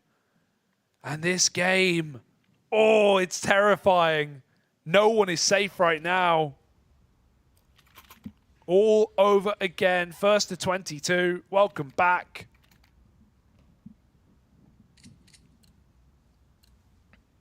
I cannot believe Imperial are challenging Cloud9 this much. It may be their map pick, but C9 no stranger. 2 overpass. They're already up and past that nade. It does nothing. This is a pacey beginning for a team that's been very slow in taking middle. Oh, forget middle. Oh, dude, it's so quick that, like, this is just going to shock Cloud9 entirely. There's one guy over on A. Axel's going back to, like, keep an eye on long, keep an eye on what's happening here. But they're so deep, and he just missed that timing. They beat the flash. Flash is going over, but they're way deeper than he's ready for. Now he's called for rotates. He does do a good chunk of damage, and he's trying to hunt these guys down. They're boxed in. Oh, no. Axel with a double. Fur and Vinny cut down. 2 of the big-time players for Imperial knocked out of the round early. What a flash for Shiro. They had to hide. They could not see a thing. I love that call for Imperial. It doesn't work, but you see just how close that was. The timings they found to potentially win the round off the back of that play. Very risky. But at this point, you've tried everything. You've got to dig deep on this T side. Exile anti-flash, but need someone watching long. They could walk right out right now. He's looking at the wall. If they walked in, he is not ready. Thank goodness that third player's come up. They're going to hear it though. Bolt's not activating, waiting for that flash, and after the fact, Axel can turn back, and so he will. Okay. Bolt still hits a beautiful headshot. Shiro's smoked off, not a lot of time. One shot ought to do it, he's landed it, but Shiro wants more. Yeah, still dancing around, still being a nuisance. Just slow it down. This site taking time is of the essence right now. Imperial cut down, and Shiro there to close. First in the second overtime, going to go the way of Cloud9. It's all opened with Axel running the gun on the long side, right? Throwing himself into a gunfight, no longer fighting on Imperial's terms. He makes his own rules there. And with Shiro as this turret on the truck, not missing a beat, it all comes together. Back to the drawing board now for Fallen and the gang. Yeah, these B executes might be what Imperial have to go back to, right? They were actually pretty solid when they were doing their early defaulting. They were putting a lot of fear in Cloud9. They were forcing stacks on this A site a lot. And yeah, Imperial just managed to batter their way into B in so many of these T-sided rounds. They're getting spotted though. This contact play is something Hobbit tried in the first half. Good barrel molly, but it's going to be smoked. And Inters doesn't hang around. He just gets out of dodge. Nice reaction for Cloud9. They were ready for that play. It seems the longer we got into the game, the more tricks they've had up their sleeves, and the better they've been able to read Imperial. Imperial, they need a round at least on this T side to give them a buffer. Cloud9 can't go 3-0. They would almost certainly be poised for a map at that point. Back to the drawing board for Imperial. Bringing their felt tips to that top site. Axel tucked in, flash for a peek, but Fallen's not blind, and he hangs around. Axel won't give him another go. He's going to, again, retreat back to the bomb site, wasting a lot of time for Imperial as they have to clear close long. And all this time spent clearing, you know, it's time wasted, no one deep. They're all back inside of the site. Now Imperial lob all these nades over. Triple set here at Cloud9. Shiro, aim needs to be true, and he will best Fallen in the head-to-head. They're still moving in up short, but with 20 seconds, Shiro mollied off, has to get out of there. Nafany's now dead. Vinny with the opener, and they spotted Shiro on the bank side. 10 seconds, it's down to the wire, but they're getting all the openers. Shiro's going to try his hand at a wall bang, perhaps. Combat AWPing as he moves in. Oh, not quite the third. FNX still barely alive, is sprinted down from the bankside, and now Fur over at long, getting teased by this AWP. Shiro just playing with him, all buying time for Inters up through the connector, peeling attention away. This kill could mean it all. Fur takes one to the grave with him, and now the 1v1 tucked in at long. He's so low on health, 2 HP. Time is not Inters' friend though. He's got to tap this. Fur, will he take the bait? He's on the bomb. Fur swinging out, and Imperial get that one over the line. 19 all, milliseconds the difference. Fur plays it to perfection. Inters, he knew he was committed. 4 seconds deep into a stick, he gets swung. He has to just commit. He can't get off. He wouldn't have time to restart the defuse all over again. What a call, but what a play from Fur. The white's willing to close. And Inter's going to look at the ground, but he can't dodge death, not this time. Dude, that is like a raw experience play out of Fur, man. Just counts to 4 in his head, knows that he's still got time to deny it if that was the stick. And it's kept Imperial in this one, 19 all. Shiro just missed that gap. Fur lives to fight another round, and there's the door off. Axel finds a first pick onto Bolt, all the way into B short. Very cheeky opener. Cloud9 have had a lot of ways to do so. But somehow this game's still going. 4-on-5 for Imperial, a very rough hand at things to try and turn this one around, but forget the long contact. He's walking up short, and Shiro's ready for that timing. Maybe ahead of the curve, but Shiro sends him back to it. Fiddy comes out from short side, and right now Imperial, they're just looking for duels. It's their only way back in. They can't even really execute right now. They're all split up. They have to win fights. Hobbit might give them one. Crossing in, missed shot. Hobbit recovers well onto Vinny. Fallen is committed in front of that molly. Third dead and long, and this round is as good as done. Yeah, Cloud9 take 2 in that first of OT. Still up in the lead, right? 20-19. Imperial gonna have to dig deep moving into this second half. Cloud9, always the ones pulling ahead, right? Always the ones getting on to map point, but still yet to cross the line. Yeah, Axel's just had an unbelievable game, right? Like, he slowed down a bit in the first, in the second half of the first overtime, but he's come back alive again in that one, and whew, up 30 plus, 33 right now for the Cloud9 boys. No better time to have a hero. Imperial, it's far more level. But Vinny has definitely had his moments for the other side. Fur at 29. It's anyone's game, Harry. There's no other way of putting it. When you're this deep into overtime, predictions are out the window. Imperial's map pick, they're down around. Cloud9 need 2 out of this 3 on their T half. But T sides have been very difficult today in this matchup. It's been 10-5 CTs, 2-1 CTs and OT.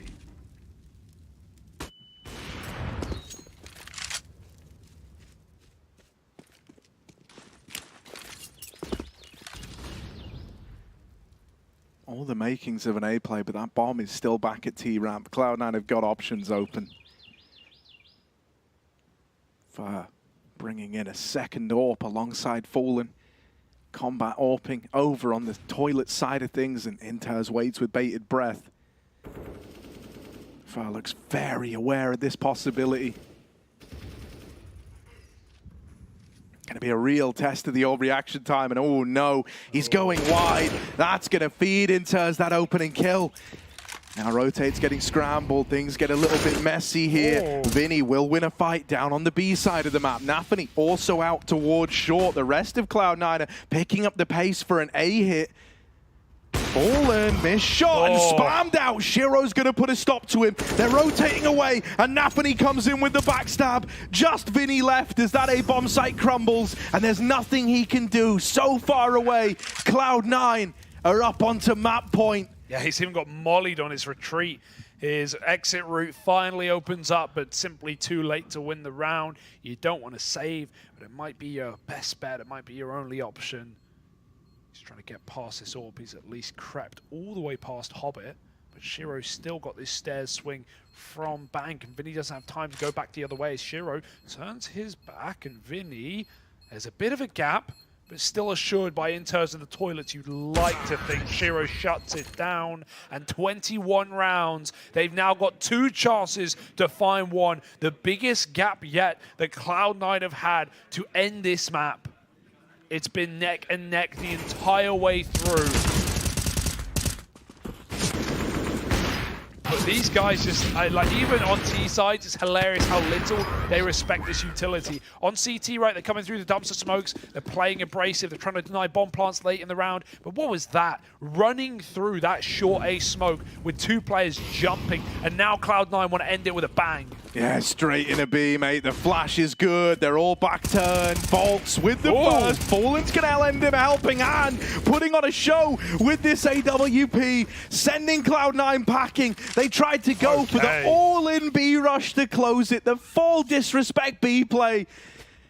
And Imperial locked them out. Bolts and Fallen have bolted the door. There's no getting back into that side of the map, and Cloud9 have got to look elsewhere. 2-on-5 to close, a little less likely. They've caught timing, but okay, without that kill getting presented, maybe Nafany just uses the gap. Walks through this bubble while Shiro keeps Fur trapped. Just shoot him in the back of the head right now. That's if Fur doesn't feed the AWP, and yeah, Nafany's got it dead to right. So Fur's coming back. Oh my goodness, that's a very expensive death. 13 health in a 2v5 doesn't scream success for Cloud9, and Imperial now know where Cloud9 are going. They're still staying 2B, because they don't have that con rotate on control, but Fallen's inside of the toilets. Just needs to make sure his back isn't open to long. FNX isn't really covering right now. It's a little bit awkward. He's trying to make sure he has that info for Fallen, who's very open, but Shiro's also snuck past him. Cloud9 have somehow hit the gap, but this molly gives away Shiro's position, and Imperial are ready to find 20 themselves. Big round from Fallen, man. He opens it up with the double down on B. Is so fast on that rotate that they assume that huge gap they found is a big blessing, and it's not. Fallen was there the whole damn time. Immediately fell away from B after getting this. What a time for that AWP to come alive. What a time for Fallen to do this. I mean, it screams desperation going for that B rush for Cloud9, right? They just, you know, they don't want to long out the round. They want to try and win it off the first fight. And if they catch Imperial with their pants down with a pace change, maybe that works. But as we saw, Imperial on every B rush defense have managed to maul it and keep almost every player alive. Hobbit got tagged on that mid cross. Not ideal. He was caught jumping over the slide earlier. Fallen's really had it out for him. Dude, if it's another overtime, I don't know. I don't know what happens. I don't know. You know what happens no one was now? ready for this. Fur with the opener. Nafany on the receiving end. Hobbit still tagged from earlier on. Imperial, they just refuse to let go. They will not let you have overpass. 5v4. And it all goes quiet now. What's the OT major record? Someone remind me. Someone tweet me. This one has a third written all over it, Harry. Okay, walking down the long side. Hobbit's got a very wide berth here. Very good spacing. FNX with a nade out. Lobs that flash in, but Hobbit doesn't respect it. He's going through. FNX is still playing with utility. That's a backstab. Now they're having to turn on a dime. There's a man in the site. The site's corrupted. It's been lost. Flash for Fur, but he does hold the trigger. Doesn't fire off. They don't know about him. Fallen's boxed in. This is getting wild. It's getting weird. They think they found a gap, but here's the backstab. Axar's going to turn around. The nade could finish this off, but it's just a bit too short. Fallen will recover. 3, now 2 bolts. Up through CT has got a best Hobbit. He was tagged earlier on. It's all on this. Hobbit dead. Shiro boxed in at the truck. Very uncomfortable. Planted for CT. He's going to try and fight bolts. Oh, but the shot misses. And Imperial, they won't let up. It's another overtime. No one's screaming, no one's shouting. This one's just stressful. Your heart must be pounding at this point in both teams, because all they're doing is surviving more play. We've not had Imperial with a chance to shut out this first map. They keep fighting back against the odds, against map point, and Cloud9 just can't close. Unbelievable game we're getting. And we're nowhere near the end. No one knows. How does Fallen even get that kill? He doesn't see his opponent. The smoke from the nade completely sets him off. And Shiro, shots he should normally hit, he will avoid. He wins that first fight. That bomb's for him. He has 2 positions to play it from. That's the game. But not today. We run it back first to 25. I mean, hey, man, in their heyday for these guys, like, the expectations were never there, right? They always went against the odds, and now they're looking to do it all over again. Another overtime. Cloud9. They need solutions, man. This T-side's been the problem. Been the problem area in OT.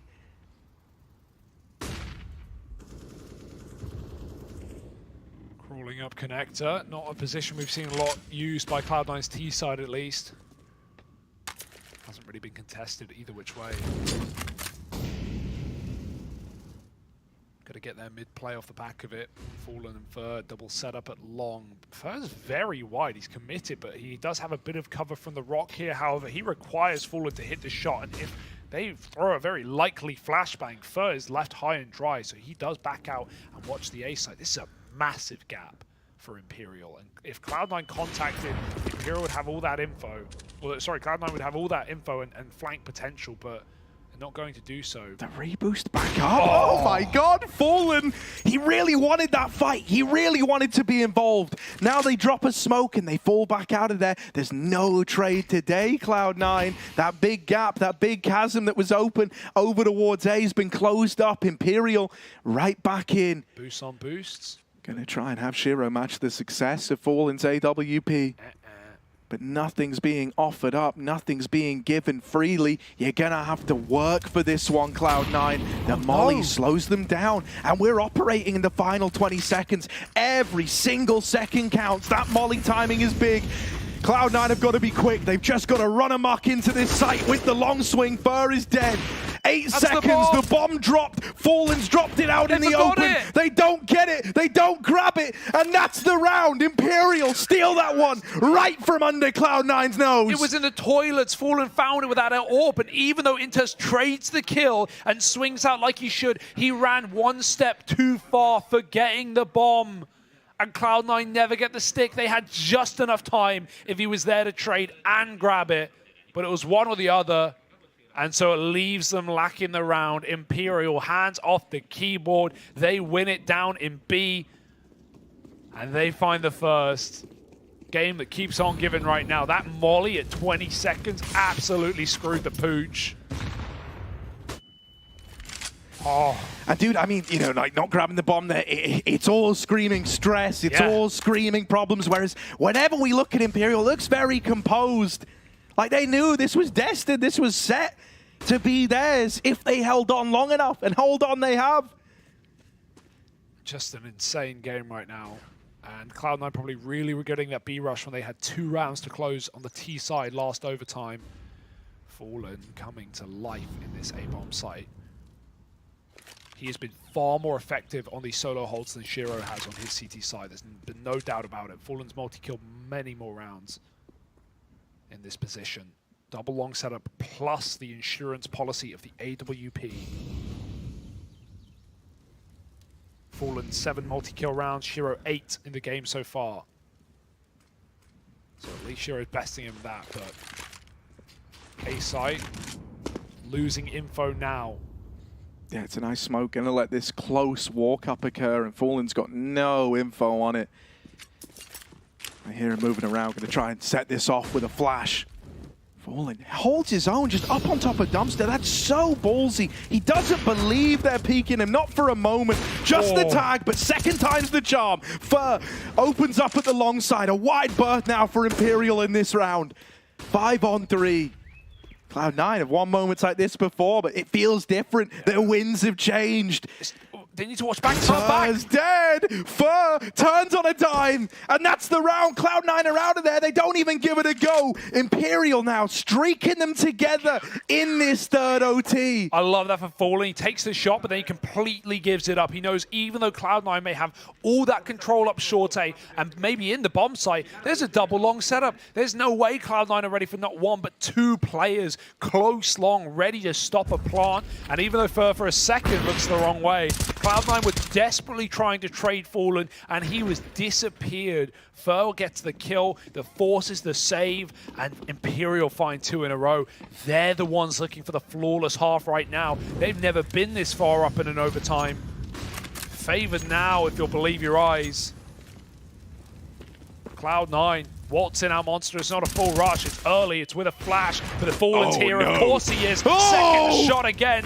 And big Fallen, bad Fallen coming in with 2. Has dropped the bomb. Shiro, no way back out of this. That Molly almost chips him out. He's full blind. Fallen's got a third. He wants to end this map here and now. And his wish is Imperial's command. Just Shiro, spammed out, finished off. It's a flawless half from Imperial. First time. And every single time it's been them having to grind their way back in, them taking us to overtimes, them keeping themselves afloat. But the best have risen to the top here, Hugo. Now, 3 chances to get their map pick over the line. Yeah, and Cloud9, they look very, very uncomfortable at the moment, right? It's not like they've been cheering their way through this one. This could have been an easy affair. This was a 10-5. This was Cloud9 in control at the end of their first half. This is just madness. And Imperial are running through it every step of the way. Swip, swap, CT now for Cloud9. Axel, he has had 1 kill in the last 8 rounds. 7 rounds, rather. It's been quite a slowdown for the top player of Cloud9, and not when they need it. Double A setup, Shiro and Axel, they were solid, but Imperial, they Look want to at do it. it how They're going to try. Cloud9 They're going to did. try and send it just how What a Cloud9 flex. did. All in B play. Will they get the results? Will this be the salt in the wound? They're deep. They're well within the site. No one's checked for inters. Oh, we will get one from the barrels. They need to deal with him. Nice. And he's good for the kills. It's a 2v2. Imperial are trying to do what Cloud9 could never. This flank timing so fast. Shiro's coming in. Forget the bomb. They've got to play for fights right now. Shiro walks to smoke. It's all Cloud9 have been doing. Vinny could escape. He knows they're both here. He sticks the plant, and Axel spams him through. Cloud9 hold on. Nafany brings the heat, the hype, and they need it right now. They need to flip it back the other way and make it OT4. Yeah, but dude, I don't know, man. Like, that was just a B rush. You know, that was just an all-in B offensive. Believe me, they can slow it down. They can go back to what was working. That's where they do their best work. Yeah, Imperial still have a lot more tricks up their sleeve. That was just the tip of the iceberg. And even then, it was still uncomfortable right till the very end.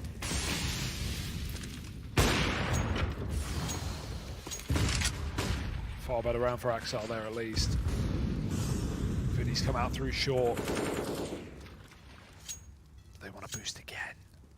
It's not really been effective yet to see this boost get a kill. It's being held right now. Oh dear. Inters temporarily plays around with util. Gotta be careful, up and over, and Inters finally gets rewarded. He's held that boost so many times now, and they go right into his crosshairs. Oh, Imperial, they can feel this one closing up. They can feel that flawless half start to mean less and less by the moment.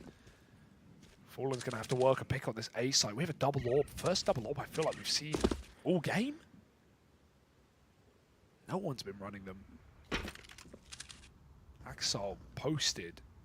Fallen, not flashed, makes a jiggle. Axel sees him. Oh, he holds the shot. He wanted a guarantee, and Fallen got that info as much as Axel did. He does not want to recommit.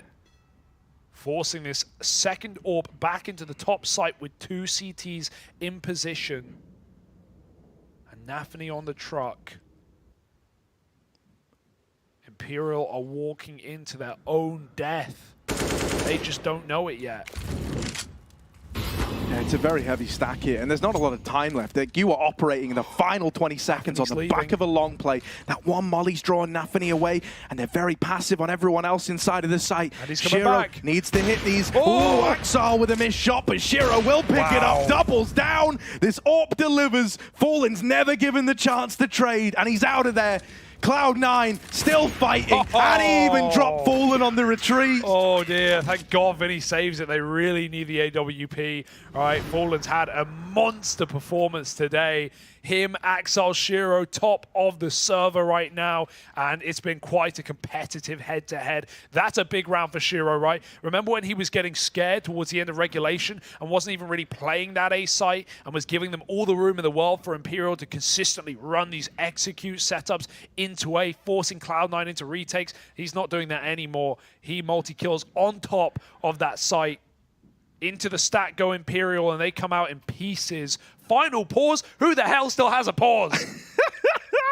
Imperial, they've been sat on it, man, as the golden goose. They knew that if the situation called for it, if they needed the breather in the third overtime, in the last chance to close it out before going to another OT, they've got that pause to bank on, and they've had a little bit of time to cook up an answer here.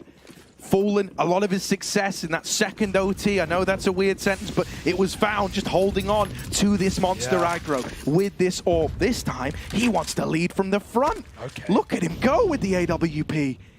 Fast through short, it's such a ballsy call, and it screams that he's got an idea as to how to get this over the line for Imperial. Haven't seen him take a short fight with this AWP yet. Cloud9 have been taking these fights, so they've been fine dueling from the pit, especially when they've got AKs. Hobbit's looking for this engagement.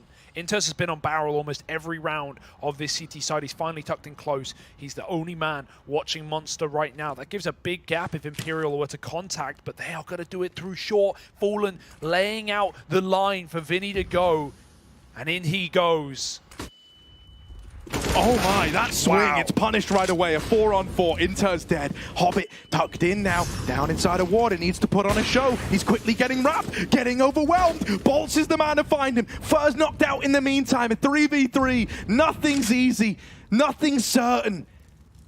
And it stops for a moment. Flash to get this bomb into the site in just a moment's time. This is going to switch up. Now it's Cloud9 on the clock. How long do they hold this boost for? They're hoping it gives them a way back in.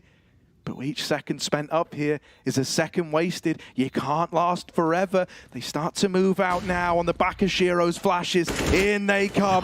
Bolts brushed aside. Fallen and FNX. They can feel this one getting away. Fallen with the first. Oh, up and over. FNX holds the line. It's only Shiro left standing. Gonna come down to the 1v1. Clash of the Orpas and Fallen's playing with him. Over on the short side. Oh, he's sticking the bomb. Fallen's gonna swing it. Oh, Shiro nails the shot. It's a nail biter. Is there time? Or have Imperial done it? They have. Oh man, triple OT. Fallen walks it over the line in the clutch. They say IGL's got frag, but look at this guy go. Something's never changed, still blowing our mind to this day is Fallen, and that is one hell of a map stolen by Imperial. Cloud9 in 3 overtimes with every match point. The second Imperial get one, they do it justice. They end it here and now on Overpass. They're picking the series. Vertigo up next, and Cloud9 have got to be in their heads. I can't, man. I can't. Like, I wasn't mentally cut out for that one. I can't believe that that's how it goes. That's how she goes, Bubs. Like, man, the resilience out of Imperial to last not 1 overtime, not 2 overtimes, but to then go and win it at the promise, right on the precipice of going to another. It's just something else. And it all ends with how Cloud9 tried to end it. With a B play, with an all-in B offensive. Only Fallen and the gang get it over the line.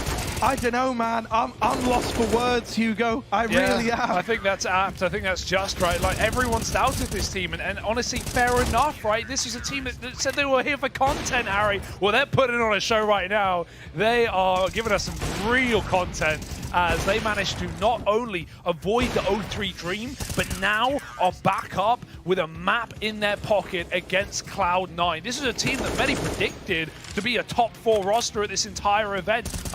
Straight into the Legend stage, here to make a run. Well, right now they might get run down by Fallen and these fellas from the past. The future is now, though, and it's a Brazilian one.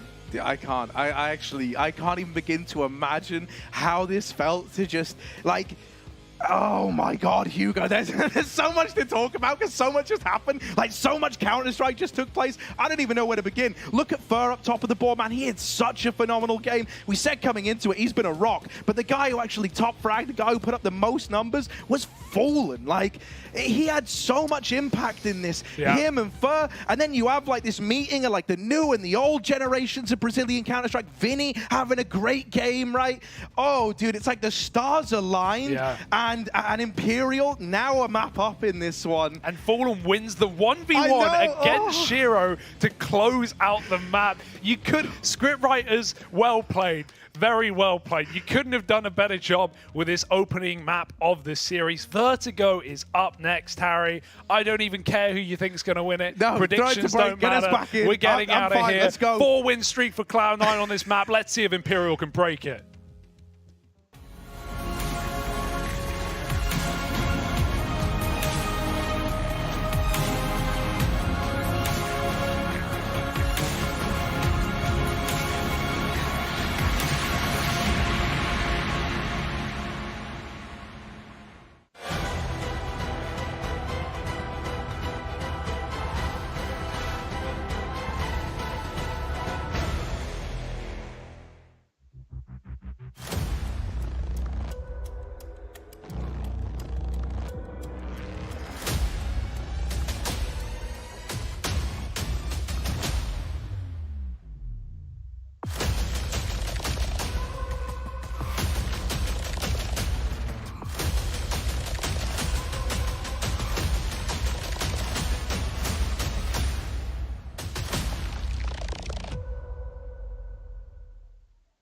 Esports is what we live and breathe. For us, it's more than a game. It's a reality, where a group of letters can mean everything. Where Mirage is a place for bombs, battles, and glory, not an illusion. Where the true heroes are those in front of the screen. GG Bet. This is real.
Well, hop in the time machine, y'all. There's room for each and every one of you.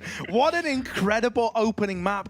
Of course, you know, now as we start to get ready to head to Vertigo, let's kind of, you know, taper our expectations in a little bit. I think it's going to be hard. Are you sure? First map. Are you sure you want to taper your expectations? But let's just go like objective fact. Let's take a look at this one as we walk back through it, right? For Cloud9, we're going onto their map pick now. It's Vertigo. It's a very, very good map for them, right? It's like Overpass, right? Well, yeah, but I'll say this, you know, Imperial undefeated on Overpass, and much akin to that Cloud9, they're undefeated here on Vertigo. Now, the reason why I say all this is just to kind of set you up so that in a world where Imperial did somehow do it, we'd all be that much more impressed. We'll say, wow, they really did just defy all logic and expectations. This is one that, if it was going to happen, felt like it was going to be a 3-mapper. Vertigo is a serious, you know, tool in the kit of Cloud9, but there are some extenuating circumstances here, right? There is this idea that they just got pushed to their limit. They just played their hearts out. They had so many chances to close out Overpass, and yet, in spite of all of that, Imperial managed to hold on. Yeah, just to clarify that with numbers, right? Like the first,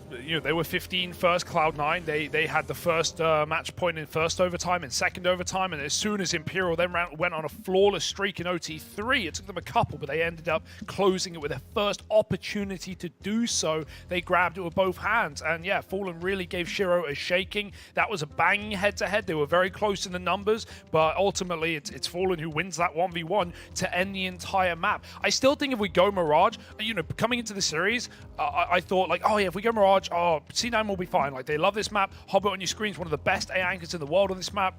But I think they've just gotten shaken. Hobbit bottom frag for his team right there, and this is Overpass has been great for him in the past as well. And like you said, not just the motivation for Imperial, knowing that they are now not only further than anyone ever expected of them, a map deeper into that as well, but for Cloud9, do they feel shattered? Do they feel like they dropped the ball? Can they reset from that position with everything going on? It might be very hard to get yourself out of the mind palace that Cloud9 are in right now. And for Imperial, they are floating above the sky. You could even say, Harry, they're on Cloud9. Yeah, man. I mean, dude, like, it's very, very hard to quantify, right? Because this kind of Imperial buff that we have from these guys all being Major together. Buff. Yeah, man. FNX, 100% win rate. It's actually something else. And, you know, we can move away from being so objective. We can kind of look down the rose-tinted glasses of this one. Imperial have just been, like, so head and shoulders above where you could have possibly put this crew at. It's so hard to quantify when you look at, like, past results for this. And I don't know, man, a big part of me finds myself on board the Imperial train. I think a lot of people are in that camp right now. Yeah, in the same way that when we saw G2 manage to long it out against Outsiders and close a series when they were down, and this is a team that has really had trouble ending series even when they're in the lead, I think if you flip it back the other way, if Cloud9 can come back from that unbelievable loss on map 1 and still win this series, like, that shows some serious mental power for Cloud9, but the powerhouse has already begun. The fight of bottom B, and it's Inters to trade to give us a 4-on-4. Yeah, Cloud9 wanted to go quick. They wanted to go fast on the back of that, but because it's a little more drawn out, it takes a little longer than they liked. They're going to start to slow it down, start to explore some other avenues here.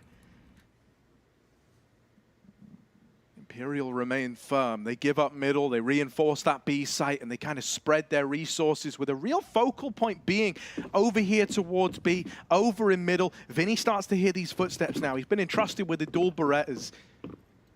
He's going to have to put them to use. Yeah, I think when these smokes come down, those dualies are going to be really, really interesting to just either go through or put a lot of shots through very, very quickly. It's the fire rate that's so attractive with these. Cloud9 are doing the deep take, the Outsiders take. They're going all the way for the spawn right now, and they're going for the throat. Fur gets pushed out by smokes. Molotov is the gap. Vinny will take it. Fallen hits a kill. Everyone's getting tagged up, and Vinny's finishing them off with the dualies. Shiro's stuck in the middle of the site, and Fur picks him out of the round as Vinny can't clear. Nafany doubles, and Imperial win that pistol round to start the map. Yeah, it's over. Imperial win the major. There we go. Right, look, pistol round locked in. They get off to a good start here. They really do. That had all the makings of Cloud9 doing something, but they just get whittled down coming up the ramp, right? The footsteps heard early by Vinny, going 1-for-1 on the B skirmish. having, you know, just kind of everyone rotating so quickly and lay down fire on this bomb site causes a lot of problems. Cloud9 never really had the room to work with there. Force buy now on the cards for Cloud9. They want to try and get their heads back into this one right away. Yeah, big old buy. The scout shot will miss. Shiro tagged up early as Cloud9 clear up towards ramp. They do have a Molotov, but Hobbit with his back turned. Vinny just walks in on a random timing. There were 2 players holding it, and now there's no one. Deleted by Vinny, who goes ahead of the HE and finds further damage. They even pre-smoke the sandbags. If that molly comes in, it will do nothing. Inters stuck in on yellow side, and they don't even know about Fur. He can go at a moment's notice. Back spotted, body dropped, and Fur backs out.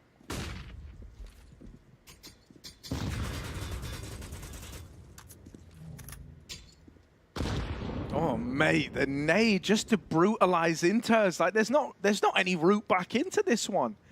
There just isn't. Like, you're already just churned up on the back of Vinny from sandbags and Fur on the short side.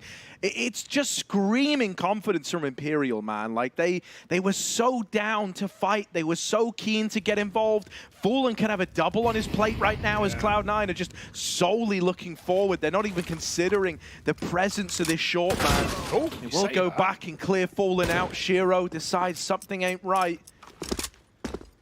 But they think they have short now, and it's nothing like that. There's still Fur, who's reaggressed off this angle. He started here, and he'll finish the round here. Shiro's gone, and Bolts cuts through Inters and the low health. It was always going to be difficult, even getting all the big guns out for Imperial with 2 A1Ss. Cloud9's 4s gets brushed aside with ease. Now they've got to take an Iki-Diki as Imperial look to build up 3-0.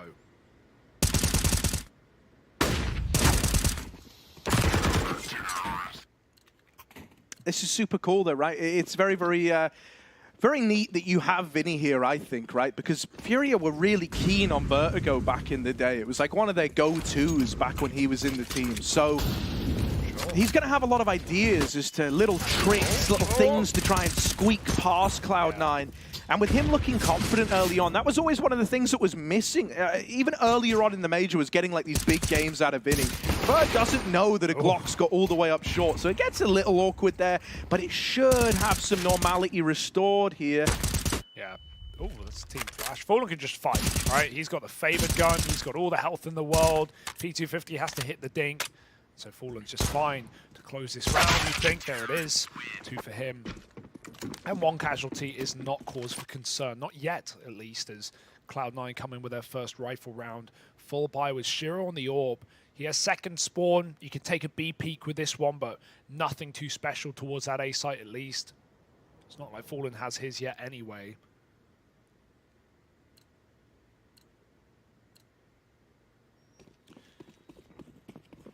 Last map, Shiro was 14-1 against FNX on fights. So many of them was FNX coming up on short A on T side, and Shiro would just have the open first pick. I think that gives a lot of credit to Imperial, considering they won those rounds despite FNX getting shut down so often so early. Right now, full ramp control, close shot for Shiro, shows that AWP at bottom A. Imperial are fighting for it, but really the hit is yet to come. Cloud9 are pressuring B. Nafany's trying to clear Tetris with that jump spot. I think if Imperial win this first round, man, that is like this first rifle on rifle round, that would set them up really nicely. You know, you think about the game outside the game, where Cloud9's heads are at. They're hoping that the moment they bring these guns out, they can hit the ground running. That is ugly from FNX. Nice. The follow-up for Axile, double opener into the B play. And nothing really that Imperial can do about this. The bomb is still at B ramp. Maybe that has a chance to make things get weird. Shiro's going to get heard falling back.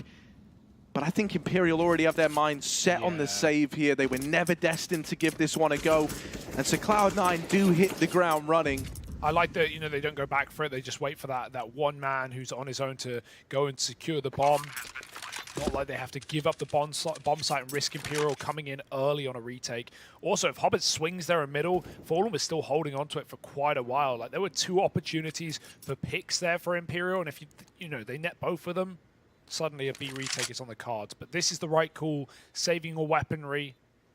Will also allow for that AWP to come into the next gun round, and Imperial know that Shira's wielding his, so bit of respect goes the way of Cloud9 with a nice double for Axol. Both players whiffing a spray, but the AK comes in supreme for Cloud9, and they get on the board early. Yeah, I agree. This could have spiraled out control very quick with Imperial starting strong, but a taste of reality on Cloud9's map pick, where they do some of their best work as they pick up that first gunny.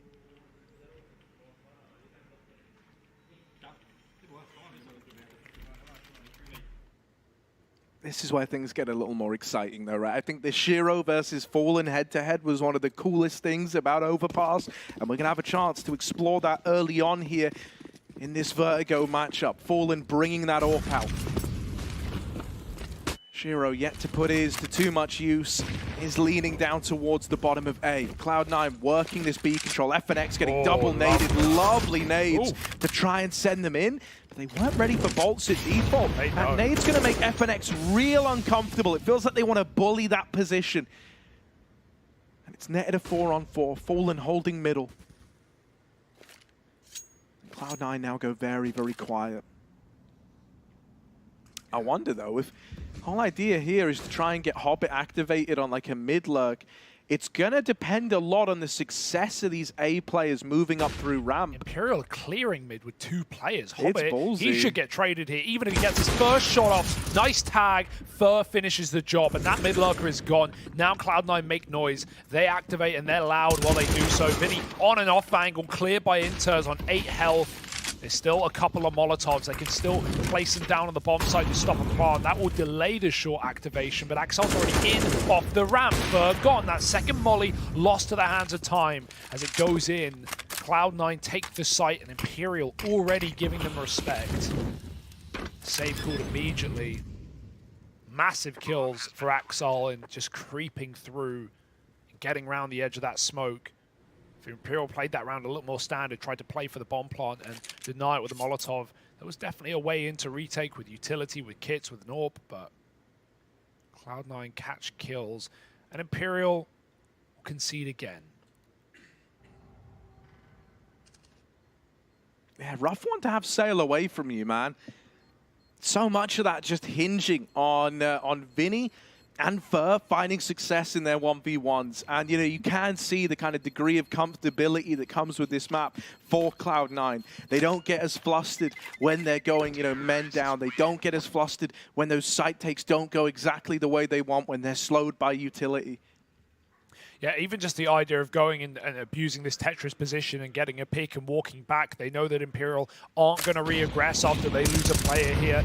Yet to see any like aggro flash setups for Imperial to take these stairs. That needs to be coming through, otherwise Cloud9 can just play that info game. Haven't had Imperial even really take ramp properly. They've not had the AWP in that position yet. Fallen's got it back after that save. But no spawns just yet. Cloud9 will continue to control ramp. Oh, that's a nice spam for Fur. Nafny, through his own smoke, is gone first. They'll trade that kill for the ramp control. It's worthy. Cloud9 again get to run one of their executes, either standard smoke walls or that combo we saw earlier, the deep LE smoke.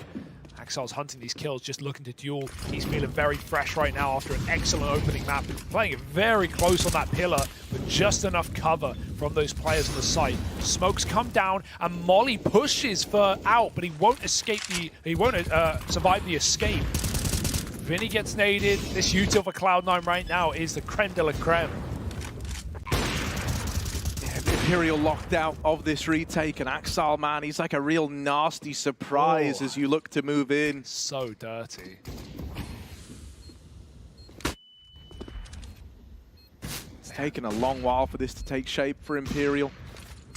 Oh, they smoke short, not the bomb. Axel can see it.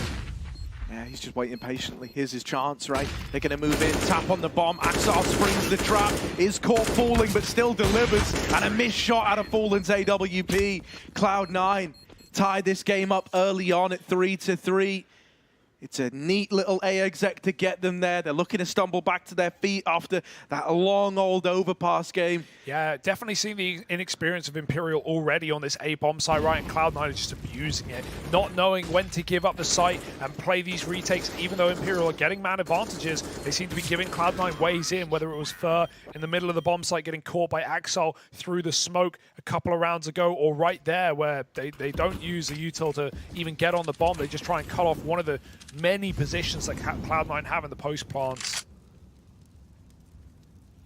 And a very cheeky position for Axel. Not a common spot, but the perfect time to whip it out.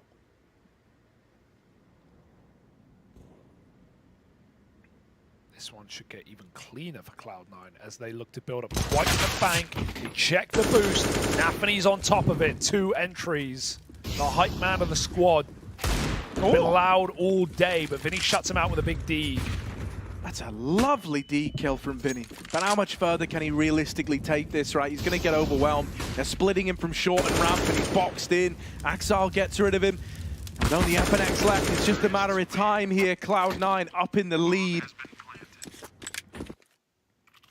Yeah, Cloud9 look pretty focused right now. This util is so good. The boost mollies every single time on this A site. Imperial, they need to find a way to beat Cloud9 at their own game on ramp, be it through re-aggression or controlling more of the ramp from the start of the round. Even when they had that 5-on-4, Cloud9 managed to break through. So what's a solution here for Imperial? No orb, but plenty of util to try and do early damage, and Cloud9 have already changed it up, sending the orb for a B pick.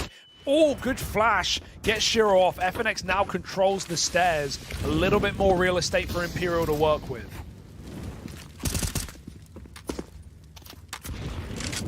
Yeah, they heard the molly tag as well, so they know he ran out of there. They got the sound cue. Axel's just seen that util go in, trying to gain some space. Will get shut out by bolts.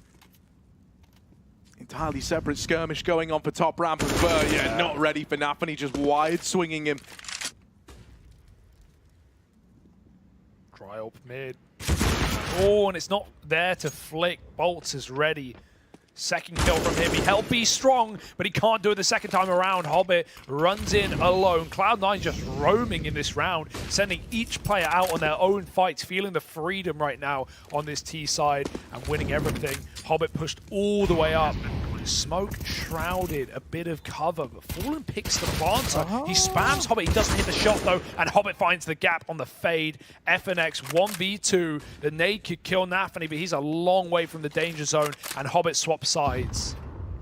That's so annoying for FNX, man. He's going to check left, has to check right, and he won't believe in it. Cloud9 have chained 5 together to open up this T side.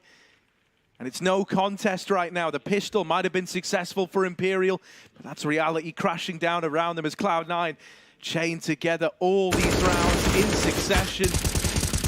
So much getting given by Nafany over here towards ramp, man. Just a constant nuisance.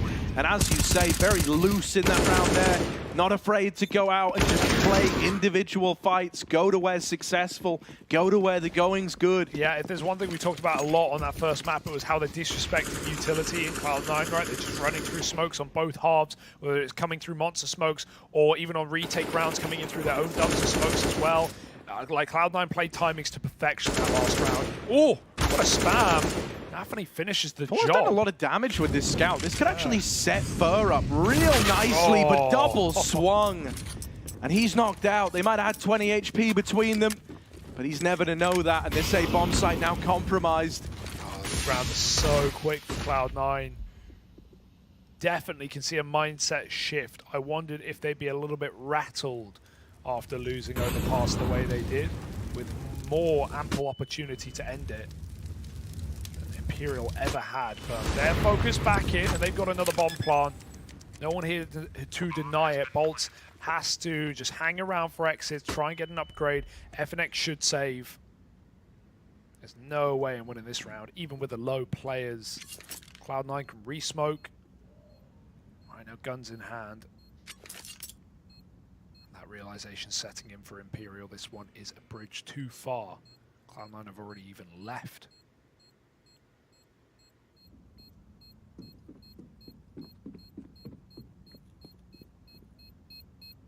If only they had a kit, huh? Yeah, right? Kind of ballsy to have just entrusted the entire thing to Hobbit. Ooh. Hobbit's dead. I respect it, but no, too early. Too early. He was dead to the bomb, if not jumping off the building. And Cloud9, 6 in a row now. First pause coming out of Imperial. Let's see what they come up with, right? FNX can drop an AWP if he wants to Fallen, or Vinny. I think that would be really nice. Get that big green in play ASAP.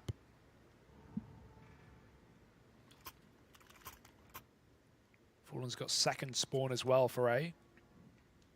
Not ideal, but... Yeah, I don't think he would run the risk of taking that all peak with second spawn, man. It's scary, especially when you know Shiro. Yeah. You know, if you give him that pick, that is like the undoing of the A site. And Cloud9 just been running up through the Nafni smoke, right? Just coming up yellow very, very quickly. We had that one round where first spammed him out, but otherwise they've just had full control towards top ramp. Let's see what Imperial have come up with in this timeout. While they think they're solving problems, Cloud9 are creating new ones. Mid-aggro going to be the first order of the day. Bolts does not commit to it. That Molly denies too much space. Cloud9 go pretty slow to open up. They want to see what tricks Imperial had up their sleeve here. Knowing that something will have made a change on the back of that pause.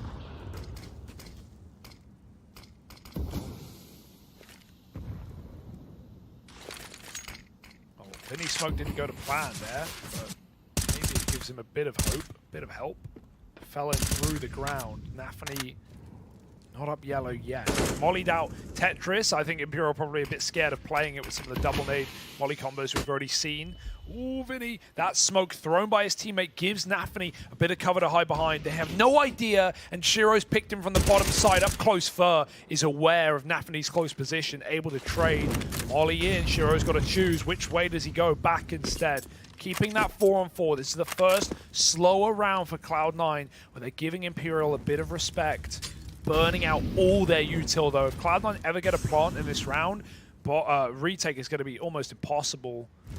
There's a late mid lurk in Hobbit ready to activate, and right now, no eyes on this position. Yeah, this really hinges on just a big individual moment now out of either Fallen or Fur in this site hold. Util starting to go over. Cloud9 are moving in, going for the throw. Fallen with the first. Ooh. And Fur wins his fight on the short side. This is good. This is exactly what needed to happen. There just isn't time for Shiro to play into this with both those players on the extremities getting dealt with. Fallen even reads the wrap through middle. Wow. God, they're chasing him. Oh, right there. Oh, no. First, so close. One more shot. Shiro will get away with the AWP, lives to tell the tale. God. Attack pause, man. It did put the fear in Cloud9. It made them be very slow in that one, right? They tried to wait, see if they could catch a bit of, you know, maybe overextension out of Imperial, see what that change was. These were the swing fights over here on A. Fur and Fallen.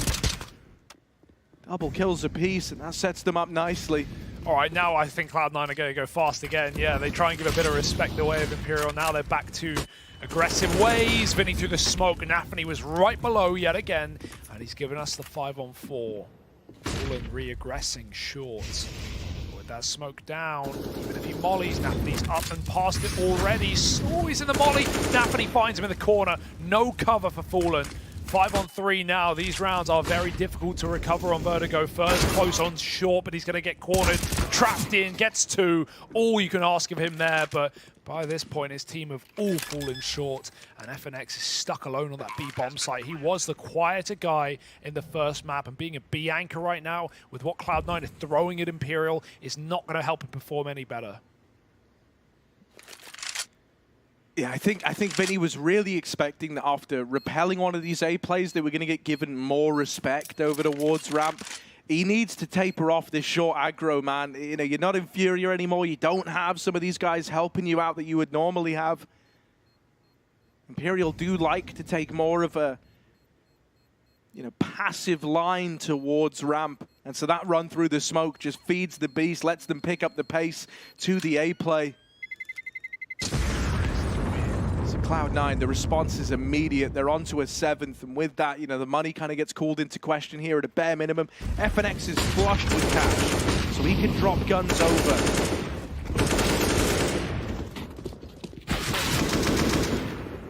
Axel's just kept up his entry work from that previous map as well, just banging heads in this A site. He was the guy who even got that game going for Cloud9. Without Axel going absolutely mental, would not have been much of a contest. Pressure on B now yet again. Bolt peeking middle, wins that fight for your Hobbit, knowing this is the late lug in many of these rounds from Cloud9. Gives a big slice of freedom the way of Imperial to just anchor down in their bomb sites, passive positions in B, not looking to offer up picks. Oh my god, Nafany's got no idea. Wow. And so that's a freebie. Fallen's dead over in the B play, but FNX holds the line with the first. Now getting run at. He can't get any more out of it.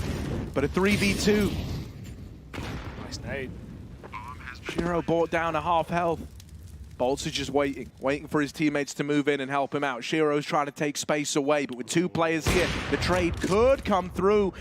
Can't quite get there in time, and so Shiro's still alive. That molly, does make life hard for Inters. Shiro tries to make up for it, but it's a 1-for-1. Inters in the clutch, and Fur's gonna best him. Oh dear, Cloud9, that had all the makings of a 2v3 until that molly comes out.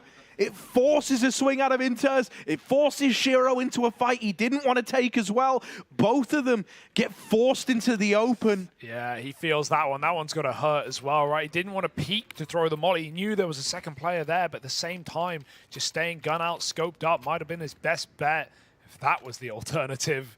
Cloud9 dropped the ball a little bit, and Imperial capitalized. Good of them, but it's still a one-sided T-side right now. Can Imperial build off that round? FNX is AWPing. Taking spawn towards that B-bomb site. Maybe asking Fallen for it. It's pretty rough over at B right now. Barely ever going more than 1-for-1. I think they're going to go trade the AWP back. Luckily enough, Cloud9 aren't following through with like this fast A ramp commitment. And actually, no, they won't. It is just to do this double stack over here in middle. That's fine. If you've got a solo or B, this is good. FNX can take a couple of pot shots and get out. Fur wants to fight ramp. He's been pretty successful. He's been getting away with a lot of cheeky business here. Nafany again, cowered in behind the top sandbags. Vinny has to check it, and he will. 5-on-4 now. Do Imperial give up while the going's good, or do they double down? Vinny wants more. Oh, that's a lot of damage. 2 kills. That's a shot for Shiro on the escape. Vinny gets picked out of the round, but for 2.0 KD wants to keep it clean. Set up with a flash. All right, Fallen trying to set him up, but yeah, dodged. That's one bridge too far. Inters turns from it, and it's a 3-on-3. All that hard work of Vinny and Fur challenging ramp early now out the window. Even odds in this one. And Cloud9 starts to move in. It's only Fallen in the A site right now. Open on the short side, vulnerable to this push from Axel. Has to keep his attention in the right place. He's seen the shadow. He knows that Shiro's moving in. Bit of spam. They don't know about Fallen yet, and Shiro thinks he has the element of surprise. He does not. Fallen's going to open. Axel dead over at short. Cloud9 scrambling for a way back in. Flash to set up bolts, but it's Fallen getting all the glory over at short. Just Inters left, goes for the bomb. Caught out in the open. They've just got to finish the job. Missed shot from this AWP. And Bolts gets it over the line. It all gets chaotic there, but in those moments of chaos where it really gets weird, where it really gets wild, Imperial are able to toe that line. And put a 6th up on the board. Hey, they've been through chaotic rounds and overpass. They can stay so calm in those rounds. They didn't let the pressure of the game get to them. And right there and then again, that rotate out of bolts sold Fallen's position so well. Just getting spotted by Shiro walking up. I can't believe Fallen didn't take the shots when he saw Shiro's shadow. But still tucked in on shore, able to double up to close the round. And all started off the back of Vinny, who does get aggressive. Typical Furia essence in him with a deep peak, finding 2. Imperial fighting for what could be a pretty even half by the end of things. FNX spent his entire round scoped in a B, not wanting to make the mistake of leaving your bomb site open and getting lurked into it. They're just probably feeling a little bit useless right now, not getting many chance to play into these gun rounds as Cloud9 continue to batter the A site, even when they get B picks. Shiro scoped up. First found a pick again. He has just been wrecking Anthony down on this ramp. That's a deep peek to find him once more. Hobbit in the smoke, and Vinny again tries to hunt in the 5v4 and lets him down this time. Hobbit fast up the short side. Fur creeping in, crowd walk, and Hobbit mopped up. Fur with a double. Oh. Man, what would it be if it weren't for this guy? So consistent in his performances. Just a brick wall for Imperial. 2 to the name already. Needs even more. Fur flashed, fully blinded. They've got him trapped. Bolts in. Shiro trying to spray, getting hounded down. Axel good for 1, but Bolts is going to trade it. Oh, makes it a double. And it's just Shiro left now. A minute still to play with. All the time in the world. Low on health and trying to get that bomb out of there. Bolts is swinging from CT, but doesn't go all the way.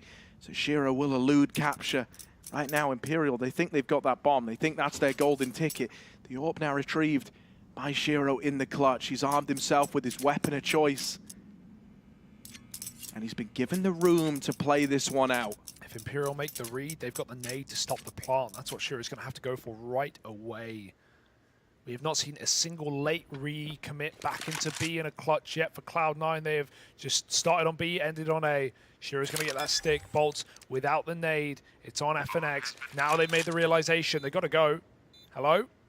FNX taking his time, but he's here. They've got to trade this kill. Did they hear the AWP get picked up is the question. Shiro's holding for a jump out of the construction. FNX is going for it, trying to bait the shot. He's forced it. Shiro, they know where he is right now. Bolt's coming in. The nade is primed for FNX. It's going to bounce off the site. It won't do a thing. Shiro's got a bit of a gap, a bit of a veil to find this shot, but Bolt's pre-fires, and Imperial clutch it out 2-on-1. They shut down Shiro. Easier said than done as this scoreline balances. Okay, tie game now, right? Oh, my Even goodness. just being tied here is phenomenal. This is not a map that Imperial play. 4-win streak for Cloud9. They're taking down Nip big. They were running through this one at Katowice. So here's something kind of fun for you, right? The most recent team to have bested Cloud9 on this map was Liquid's, Fallen's Liquid back at the end of 2021, right? And Fallen was a big component of that, so... Funny that. Thought you'd like it. Tasty little history between these rosters, even if these 4-5s haven't played each other before today. Oh, there it is. I was waiting for finally FNX to get involved at B. He took stairs once, but there's a perfect flash pop play to find a 5-on-4. And again, Imperial, they always want more. They're so motivated to take kills, but it doesn't work. Yet again, Shiro keeps things even. Imperial one step too far. Bolt, getting tapped, and he's still keen to fight. That will be his undoing. Imperial get a bit ahead of themselves yet again. Yeah, Vinny has pushed all the way down towards ramp here, right? You might kind of be wondering why they overextended so much at B. Well, Vinny's given them a degree of freedom to stack that side of the map, but if he dies, that is A open. Vinny with the first. Molly now goes in. He's separated the push, but they run through.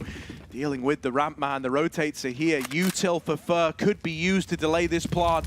Mollies go over. Fur's got to dodge them. He perished in this Molly once already. Up through the short side. He's dropped the bomb out in the open.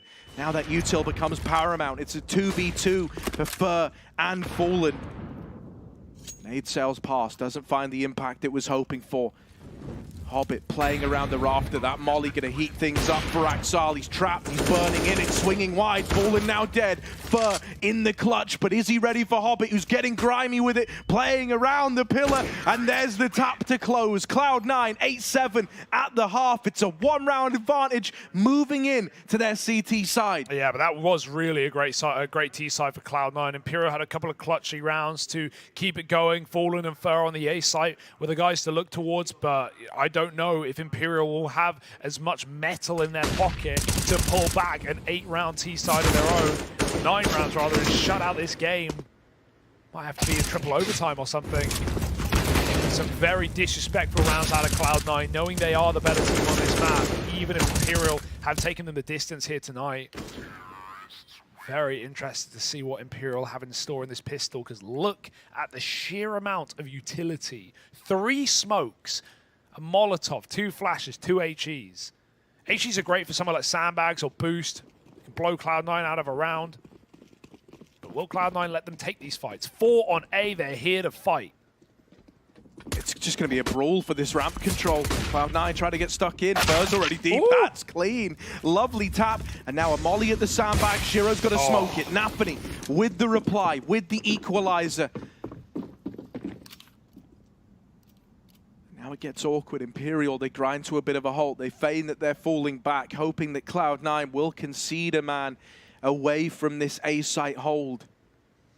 Instead, they're triple over at short. Oh my goodness. They want to go back into ramp, and they want to get this real estate. It is going to leave them out in the open, vulnerable to these blocks in the swing. Shiro with the first. Still looking to play the range game versus these Glocks. Oh. It served him well. Oh, those are clean kills. All those nades littering the ground, and FX holding for a flank that never appeared. It was all the push up in the front for Nafany. 3 from him, 2 from Shiro. And yeah, that backup from Imperial, well, they were trying to fake Cloud9 out, make them panic rotate. These guys have the experience. They're not going to fall for it. And Imperial never got to get up top A and throw one of those executes like they wanted to, right? If you get double smokes down, double nade boost, there's a really good way in there for Imperial. But Cloud9 keep the pressure on. They never let go. And they steal that pistol right back. Even calling out an instant pause. There's not going to be a force out here for Imperial. With no bomb down, they're going to just keep it clean with Glocks. Cloud9 making the use of every moment in this map to pull back this series from the brink of defeat.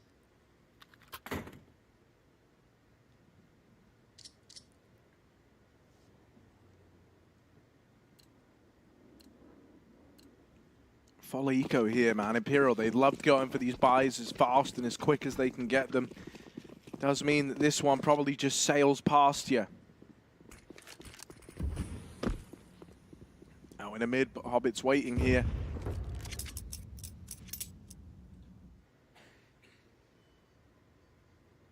And this is a chance for Hobbit to become very rich indeed with this 79. Doubles down, Dink down to 5, but he's got teammates here to pull the trigger on this mid play, and they will put a stop to it. Axel, triple kill, big hold from him and Hobbit. Just stop the Glocks from doing anything wild, anything crazy. Now we have that investment for Imperial, and this is a real taste test as to how this half is going to shape up. And Shiro's immediately got his AWP in play as well. No spawn, but that might not stop Shiro from at least setting up on sandbags as Cloud9 try and just go for a standard ramp fight round. They've got the numbers here, starting 3A yet again. Oh, B-lean. All right. Imperial going to try to take stairs. This is how Cloud9 started many of their rounds, even if they didn't end here. Might be a flash setup. Axel's very close. Inter's going to fight with him. They don't believe Imperial have the util to clear these positions. They might be right now. It's just going to be fights throwing themselves over the top. Inters can't double up. That is ballsy from Cloud9. It's going to dig their own grave. 4 on 3. The nades are good, but Imperial, like Cloud9 did, already backed out. Hobbit, guy through the A smoke, has pushed up ahead of the B one. I mean, they've got all this freedom to lean so heavy into B because Shiro is just waiting over on short with this AWP, and he's very proficient at hitting this opener, just getting out of there, leaving after 1, and that would bring it back to a 3-on-3. They're almost encouraging Imperial to walk this AWP, but he's a little jittery, a little nervous. That first shot sails by, and he goes for the commit. That is a real overreach from Shiro. Tries to put a stop to the A play. Ends up teeing them up for a round on the opposing side. Nafany just wants a gun, and he is going to get one here. Constantly been getting the better of Vinny, hasn't he? And this round's no exception. Still, it's an Imperial round at the end of the day. Not a mistake you're used to seeing Shiro make either. Part of that's the realization that maybe he didn't think every player was there, but the realization that, you know, if you give that up and you go back after the missed shot, they're going to trap you in short, right? They're going to take ramp, clear sight, and you're going to be stuck there. But Shiro shotgun AWP, pretty good at it. Yeah, definitely jittery. Right word. Too keen to close the round right there on shore. Imperial managed to break it back and get into that A site. 8 rounds now on the T side. They find their picks on B and they rotate out. Even though Cloud9 had that info, it was not enough. Got to get the kills as well. They're using a lot of pauses as well. Now, I'm not too worried about it yet, but if this gets into crunch time, I mean, we all remember Overpass, right? That was a real long one. I'm not planning for that again, but we'll see. I mean, history could never repeat itself, right? That's what they always say about it. FNX could not win a 3rd major, guys. Surely. Well, we'll see if the numbers are true. Shiro keeps getting bad spawns. 2nd in a row with the same one. Yeah, man, it's kind of been a rough break for CT spawns for AWPers. Like, Fallen never really had it in the first half. Shiro's getting dealt that same hand now. But it's not like Imperial complete disrespect A rushing, so he can still go for his same peaks. He's actually got the one-way as well to peer over. It's Nafny taking those fights. He was so often picked from this exact angle by Fur, who was really a nuisance in that first half. Hobbit with a very safe mid-angle. He will at least get that info. It's a low risk, unlikely to die in this position on the Pixel. Oh my god, they're going to throw a player up. A run boost for Vinny up onto the boost in mid. I do like that. Speedy. Smooth moves. Shiro picked Fur on A. They have to commit. Yeah, they don't really have much left in the tank now, right? They worked for this mid control, but they are going to go back. Starting to taper off. FNX is called. He's got a lot of space up the ramp, but Axar with this backstab. Oh, just looked away. FNX might be quiet, but that is a massive kill to have gained. A lot of space created now over towards B, and Worry surging through the Cloud9 ranks. He's even followed up with damage onto Inters. Imperial lobbing in, B exec util, FNX will die after his 1 frag. Imperial need to deliver on this, it can't afford to be in vain. Boost up for Hobbit, dropping the bomb, and Vinny shut down crossing. It's Bolts and Fallen left in this one. 2v4, 2 players at the generators, ready to swing. Tap does not get the reaction it wanted, and now it will. They charge it down on a bit of a delay. Cloud9 are clean in the sight hold there. I love that delay because with every tap, Fallen's going to wait a few seconds, then he's going to go back for the stick. Cloud9 know that, yeah, maybe swinging immediately off the fake, they're going to have 2 guys with guns out, but Fallen can't wait forever. He has to pull the bomb back out and go for it again. What a shot for Shiro. Barely saw the tip of a first skull back on A. Nice entries from FNX into B, but it doesn't matter for Imperial, and they now have no money with no plants. Cloud9 getting saved by those boosts on B, Inters and Hobbit. Not letting Imperial get set up in the bomb site. I did like that run boost onto the mid box though. That was something new. Flash deep for mid for Fallen. Hobbit should be blinded, but they might peek before it pops. Fur looks antsy. There's the flash. Hobbit full blind. He's getting baited by Jiggles. They're going to run him down, try and take him out with the Glocks, but Inters has his teammates back, and that bomb has been dropped even further into the B-bomb site. This eco is getting ruptured by Cloud9. 12-8. And they are ready to close right now. We need a gun round here out of Imperial to come up top, or Cloud9 are poised to take us to 3.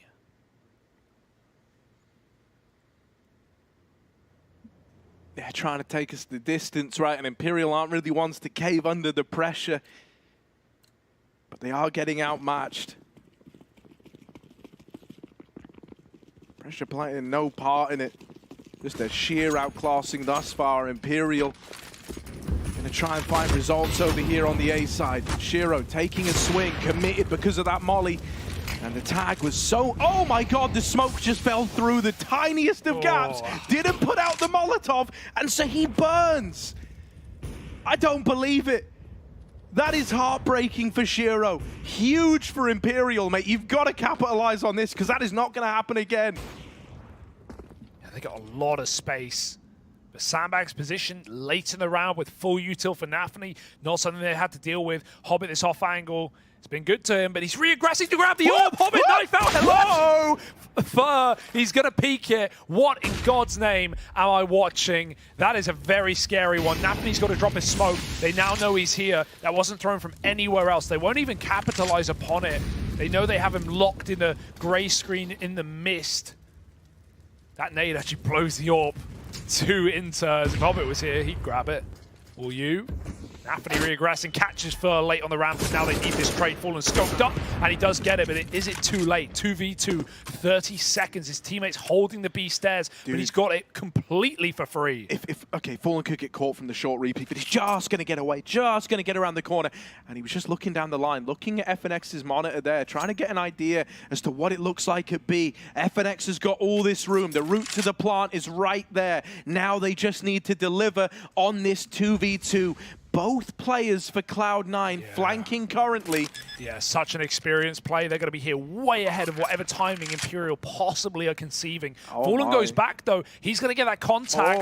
Is he going to stay on the angle? They're both here. Do they peek together? Looks like it. Fallen caught. Only a tag. He had to get that kill. And FNX bottom of the server in the 1v2. With the swing, first man dead. FNX, now's the moment. Now's the time. Wow. Oh, he's going to win out the 1v2. Imperial are still in this. They don't let up. They close that one out. In spite of Nafany's best efforts on the ramp re-aggro, you thought he'd done enough, doubling up to turn that all on its head into a 2-on-3. The trade from Fallen was pristine. Here's the replay of this smoke, by the way. Look, it goes in between the, like, it just bounces through the molly, just bounces. Oh my goodness. Oh dear. Not ideal, and you don't think it matters in the moment, but look how much it comes down to. Fallen only hit a tag, and FNX clutches it out in a very dangerous position, just stuck in the open with only double to cover. We said Imperial had to win that round, and they do right by us. One more on the notch. They could break Cloud9's money here, right? I know I'm kind of jumping the gun a little bit. There's still a whole round to be played, but there's you know, this is all in for Cloud9. If there was going to be a route for Imperial back into this to keep it really competitive, it's not just winning the last round, it's winning this one as well. If they get it over the line, suddenly it's 11-12, quick as you like, and they're right there. Goes both ways, Harry. Coming down to 1v1s, you don't have a sustained economy either. Cloud9 can flip this one back their way and break Imperial's cash. It's do or die right now. All on this one. Vinny shut down on short. Nafany has really come into his own on this CT side with opening duels, just throwing himself into ramp fights. Inters alone in middle. Spots that play and won't overextend. He has a nice pixel gap on the cross. Fallen's been picked by Shiro's Orb, and he is just not having a ball right now. Both A players gone. Horns gets very deep, but Inters flicks back, and this round is laid to rest immediately. 1v2 may have been doable. 1v5 is a whole nother beast. Yeah, Cloud9 have got the bomb as well, so like really, no matter how much FNX does over here in middle, there's no winning this. There's no turning it around. I don't want to be the guy to spoil it. With 50 seconds left, time's the only thing he's got on his side, and even that's kind of against him because he probably wants to save here. So Cloud9, a must-win round. They break the money of Imperial, and they do it flawlessly. We need more out of Vinny, man. Like, I put a lot of faith in him here. I thought, what with it being vertigo, a map that he's like super comfortable on individually, we would get a lot more. But these opening fights have so rarely gone his way, and I think one of the reasons why Nafany looks so pretty on the scoreline is he's just constantly shutting Vinny down in the ramp head-to-head.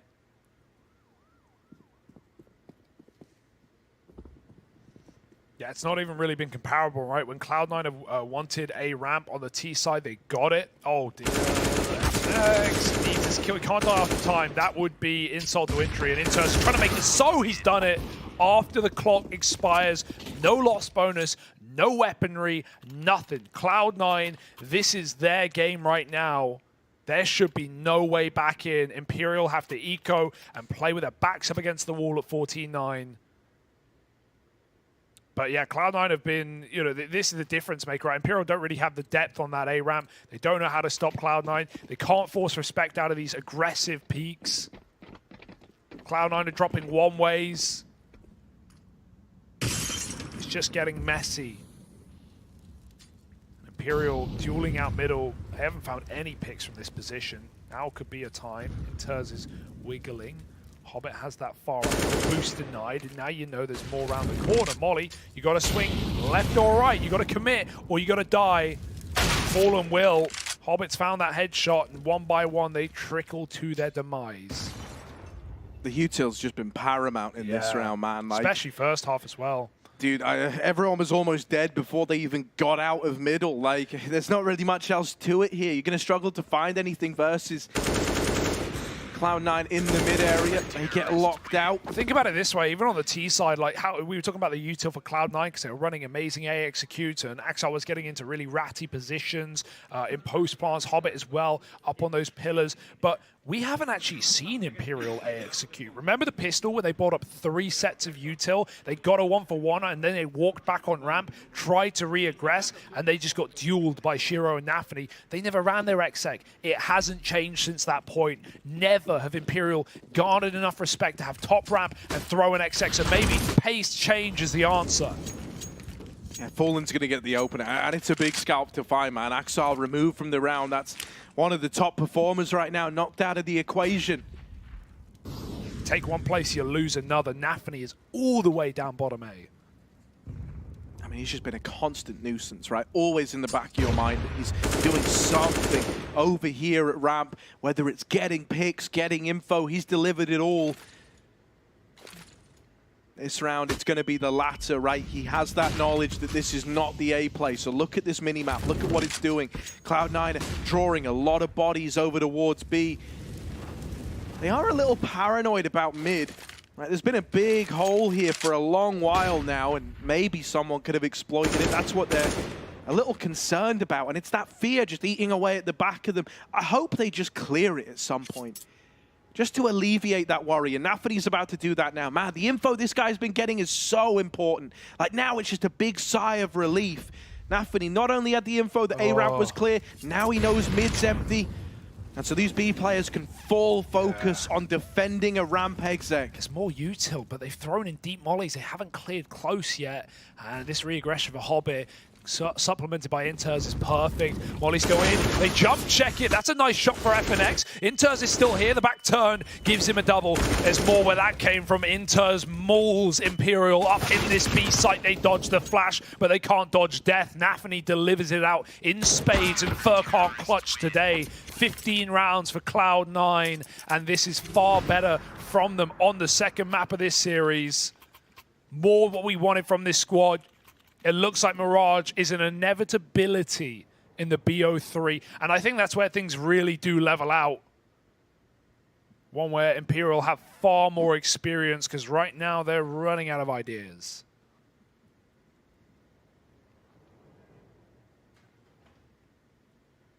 Yeah, I mean, dude, I am very impressed with Cloud9 coming into this, and not really like showing any woes from the last game, not carrying any of that loss in with them, right? If anything, they felt fired up from the get-go. I think Nafany like really took that loss personally and has put it all into holding down this ramp side. Yeah, look at this buy as well. They don't even have the util. Also, is something else as well. Like you said, like you think it kind of levels out when we get to Mirage. I think thankfully Imperial are going to have a lot more ideas up their sleeve. They're going to have a much bigger depth to it, but it's still a map that Cloud9 are on a massive streak on. 100% win rate, similar to their Vertigo.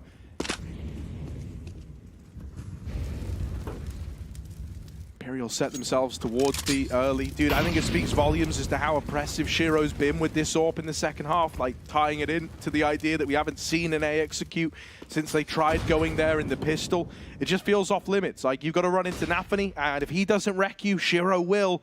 It's only left these B plays in the back pocket of Imperial, and even then, you're hesitant to say they've really worked out. Oh, quick switching on this spot for FNX is how you glitch through the wall. If you quick switch up against the wood, you will show. Axel was ready for it the whole time. Double boost, double denial. Send them back to map 3.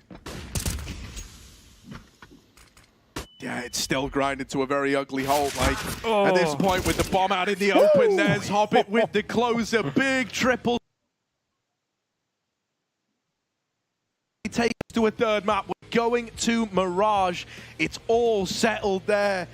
Vertigo, one that Imperial want to forget. For Cloud9, they're fired up, man. Yeah, for sure. They're on a 6-win streak in that third map as well. They looked a lot more focused in on that game. You could see the stress getting to them into those overtimes, and that was never the case for Imperial. They were focused, they were calm, they were cool, and, well, right there, they're out of ideas. So I think Mirage will probably be a lot more balanced. At the same time, Cloud9 probably flipped to not heavy favorites, but it's not overpass anymore, Harry. It's reality setting in right now as Cloud9 try to eliminate Imperial from the Legend stage at the Major. This is a great game, though. We've had fun across the night. I'll say that much, no matter what happens going into Mirage.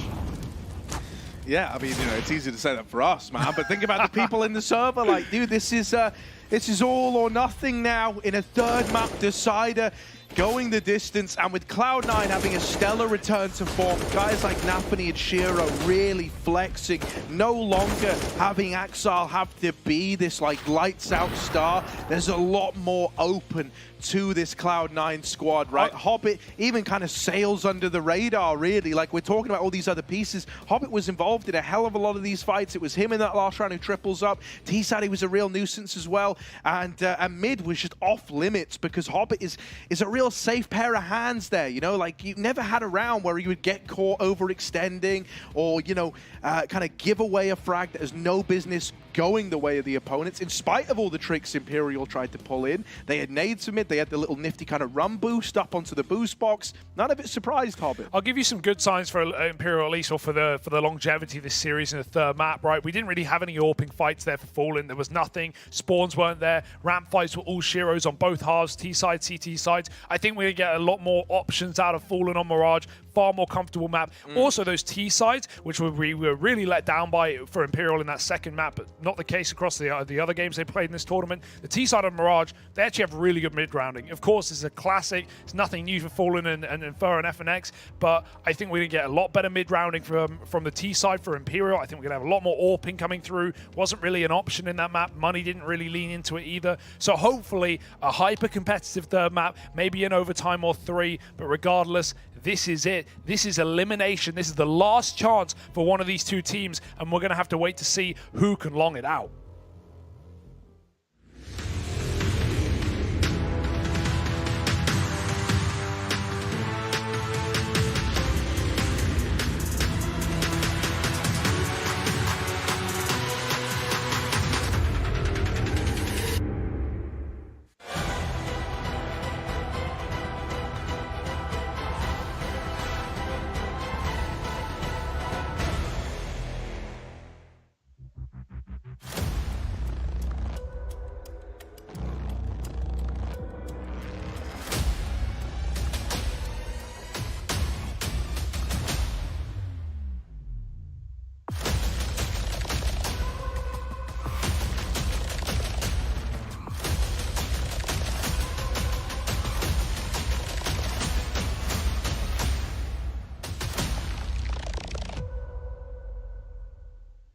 Now that's what we call major. 14 days of high-octane action. 14 days of fierce battles. 14 days of special bonuses from GG Bet. Whoop, cheer, and make your fortune.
A banger third map of Mirage, just what you ordered. We got it hot, piping, fresh, and that's the wrong order. There we go, right? So, Hugo, we're going to be heading into this one. Now, we just saw Cloud9 completely lock him out on Vertigo. It wasn't really much of a contest.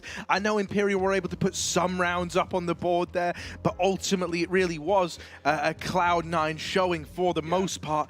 Do you see it within yourself to have this change up a little bit come this third map of Mirage? I definitely think it'll be more competitive, right? This is going to be the true test of Imperial. If they can do it, Harry, if they can silence every doubter, every last doubter, because there are still some sitting around going, wow, yeah, I mean, they got the overtime win, but, you know, it's going straight. You know, it's Cloud9's classic map, 6-map streak, and all these facts are true, right? Look at the previous results. Cloud9 in recent times since Kato have taken down Vitality, FaZe, Outsiders, all on this map. Yeah, still for Imperial, they've got some good scalps there. They've got IHC, they took down 4s, they took G2 to double digits, but those results are not the same, not of the same caliber. However, we've already seen a blast from the past with Fallen Fur performing back on Overpass, and if we could get anything on the sort going into this third map of the series on an El Clasico of Mirage, hey, I'm all for it. We've come this far. Let's finish off with a wild ride. Let's get on this last dance.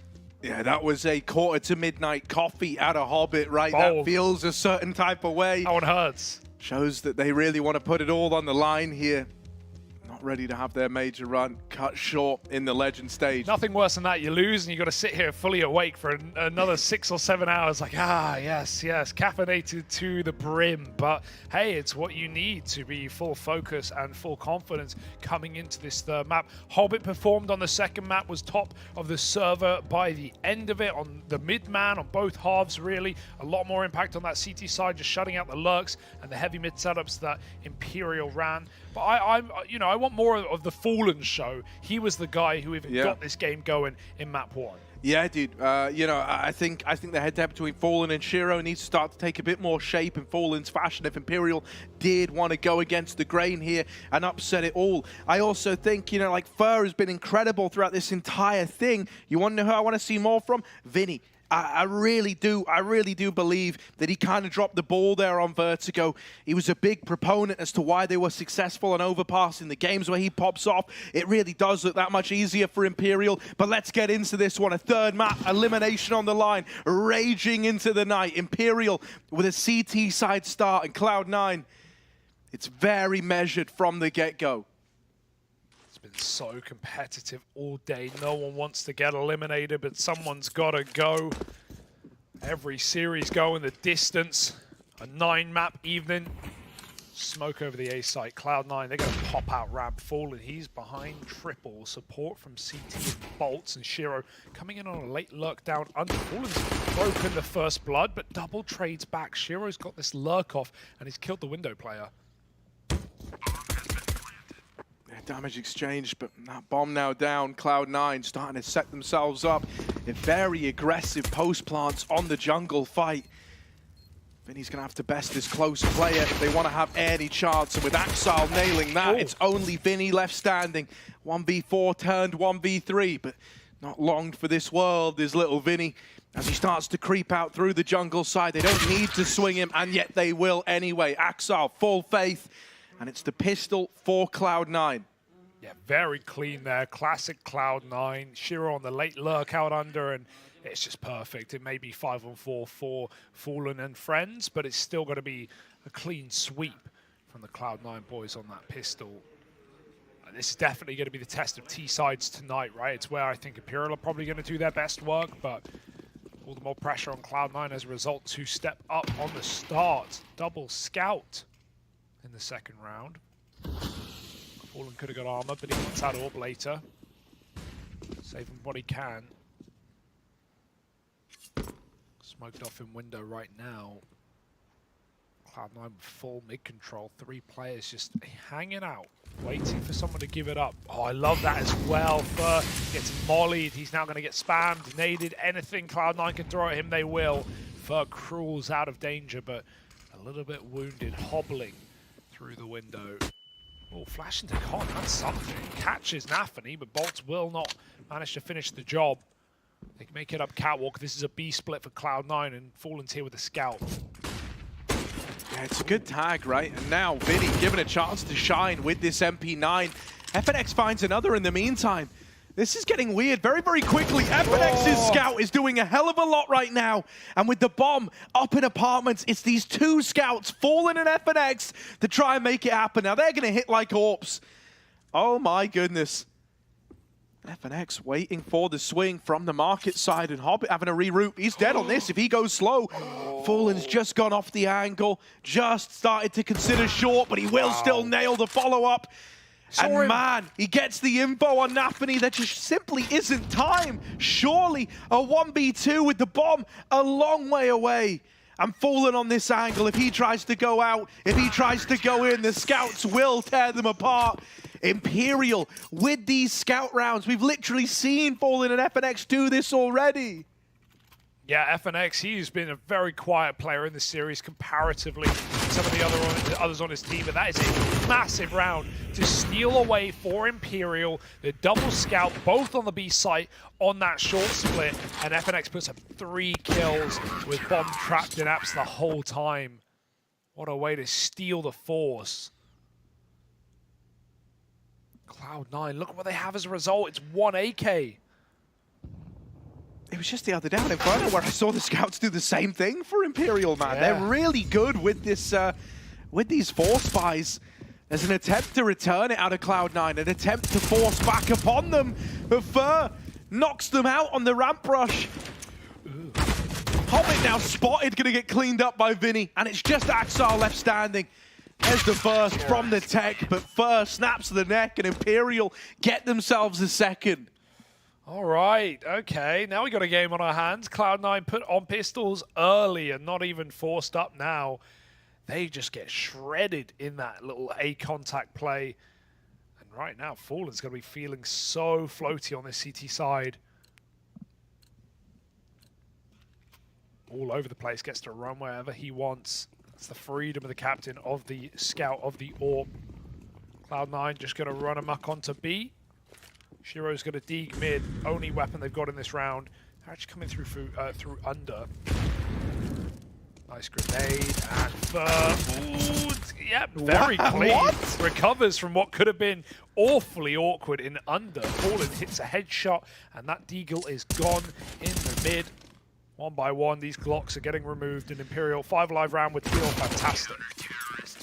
And I mean, here's the thing, you know, I think Imperial, even though they believe in themselves, I think they knew that on Vertigo they were going to have a very rough go at it. You can imagine there was some element of them that was saying, don't worry guys, we've still got that third map of Mirage waiting in the wings. That's where we lay it all on the field, right? That's where we go all out and we show them what this Imperial squad can do. They've got a lot more ideas here, right? They're not going to run dry as quickly as they did on Vertigo. Yeah. They looked wholly unprepared for that map, right? It's just not a go-to. It's not in the wheelhouse. It's these classic maps that Imperial do their best work. The Inferno, the Mirage, you know, Overpass as well. One of Fallen's all-time greats. Coming in from under now in a gun round. FNX is going to get caught, surely. Yeah, just out on an island, scoped up in top mid.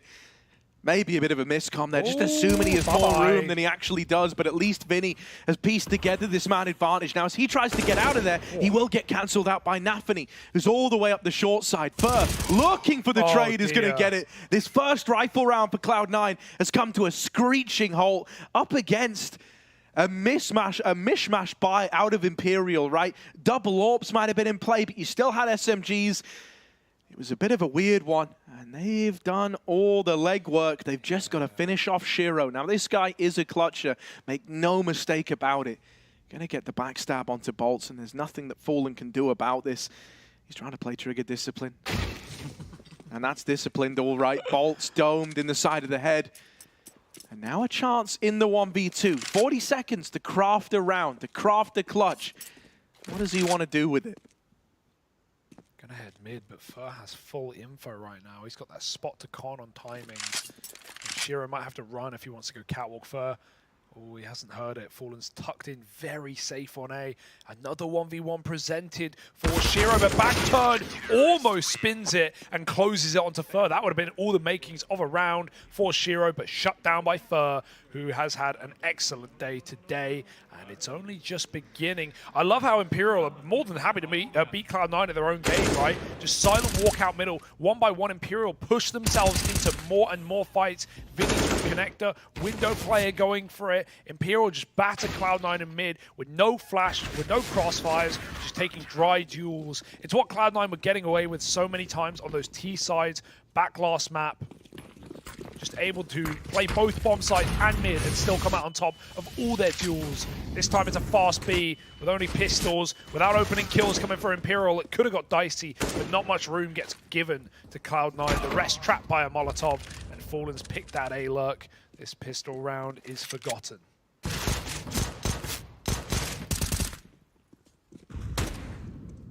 Yeah, just brushed aside, nice and easy, right? 5-1 for Imperial to open this up. They win it in the force buy in the second round, and they just keep finding success after that.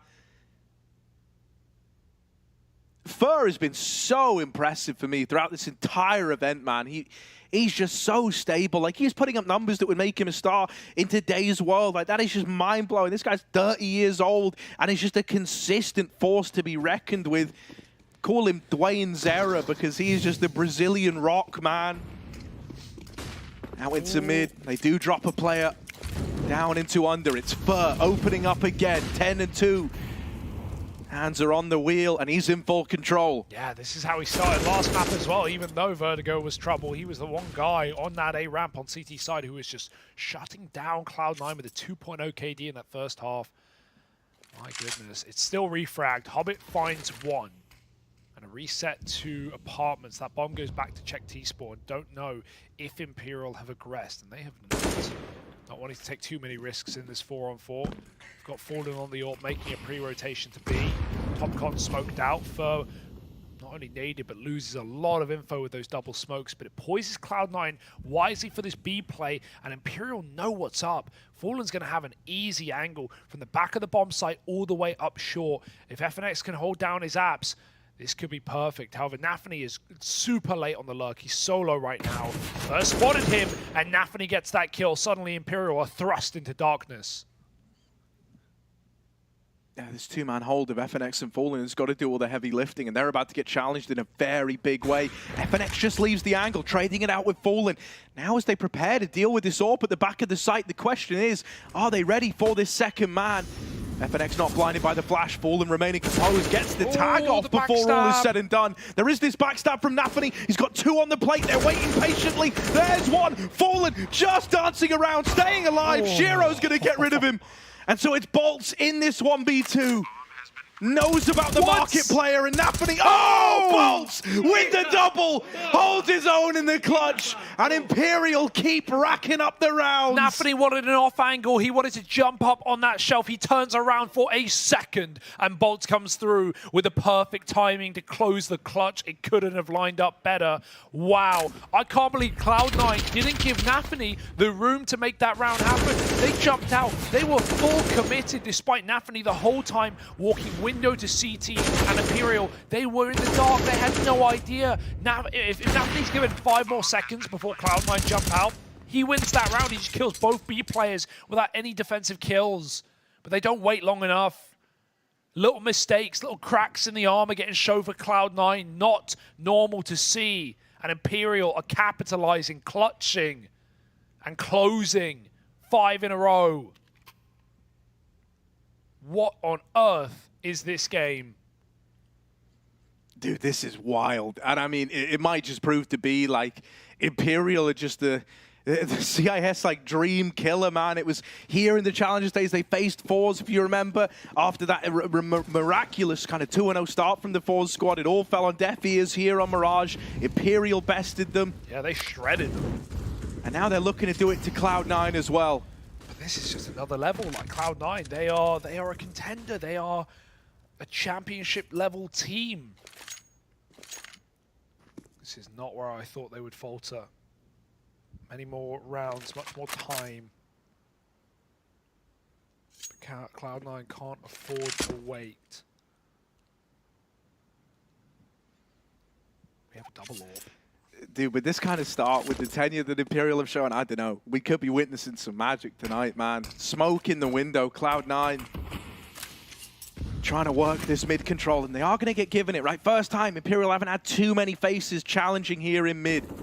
First time Cloud9 have got this kind of room for free. Yeah. Anthony might go up and over into window first, holding this little light. Gets a bit of a warning if anyone crosses in. They can spam as a result. Let's see what it looks like. Likely Nafny just climbs on the outside and waits for his time to strike. It's not now, but it's later. So he hangs around. Fur's going to drop that lower mid molly, trying to just get audio info. The players are below window, and they're coming up. Khan Fallen's missed that timing too. On the left side, make that one. Fallen strips the first player dry. Axel comes in through with that jungle smoke. He has a lot of room to work with dead angles being cleared. The only control Imperial have is back in spawn, and that's where Fallen's sending them. 2 from the AWP. Shiro goes up and over. Fallen's got a flick. He does live, but his teammate won't be quite as fortunate. Needs a line up, and Fallen can't find it. Vinny's dropped the bomb from short side. Bomb plant coming in. Spam. It's close. One more shot going to do it, but Axel gets the plant. Yeah, in with a chance, not out of the round yet. Flash goes high. Axel just going to give them the room.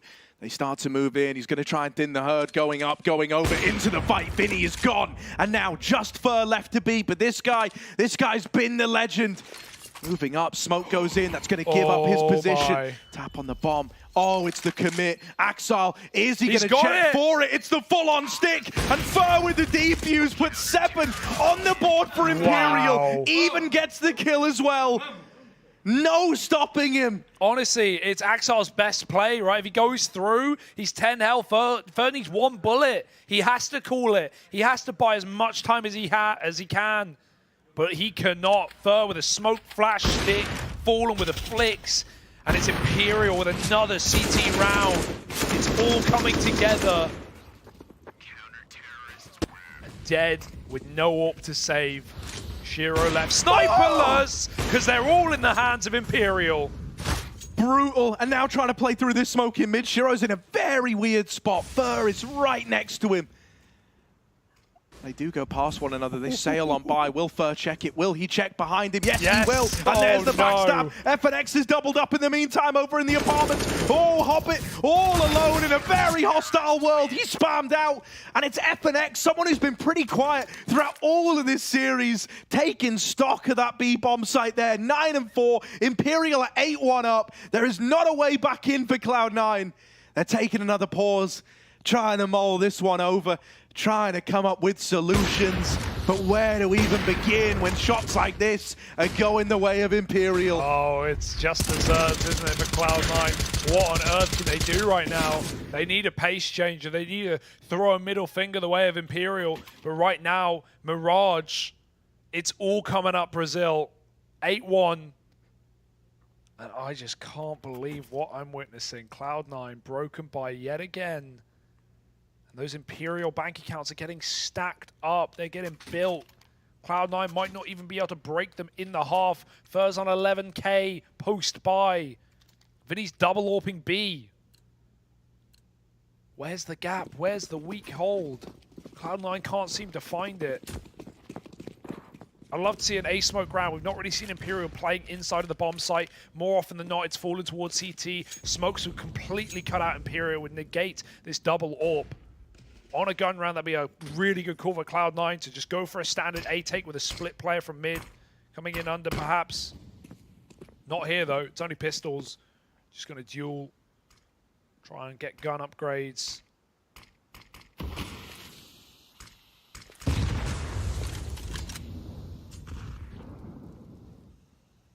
Nades are just chewing through 2 already.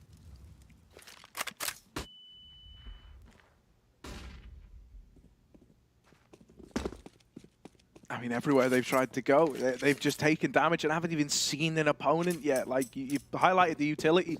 Hobbit tried probing the Palace position, mate. He got Molly down to 18 health. It sent them just packing away from that side of the map, now back into a B play. But it's not been kind to them. It's not like they've had a lot of success here to go off of. They try break it apart with pistols now. Gonna take a miracle for Cloud9. only 3 strong anyway. Like, the other guys aren't even causing enough of a ruckus to make Imperial rotate or panic or scramble. Nice shots. There's the entries denied. Oh, and my. Vinny blind again. Smoke or flash, whatever you put in his face, he will deliver death to Cloud9. It's just Hobbit, and he's not going to last long either. This B site is a rock right now. 9-1-4 Imperial. Cloud9. Inters is yet to get a kill. Shiro's 3-10. He's finally got an AWP back, but boy, is his work cut out for him. This is absolutely unreal. I cannot believe it. 9-1. Imperial have not dropped a round since the pistol. Cloud9, like, what's happened? They're spent. They're in their heads. They can't believe what's happening. It only gets and worse. to be honest, neither can we. Like, even if you were looking at this as Imperial having a chance, I don't think you would have expected this kind of start out of them. If they can stick the landing here, if they can keep denying these rounds to Cloud9 on a map that has been a home map for this squad, like one that they have phenomenal results on. A huge sample size, like lots to back it up, lots to fall back on. And it's not enough. Not yet, not now, maybe not ever. Vinny's given himself the one-way in window with that molly.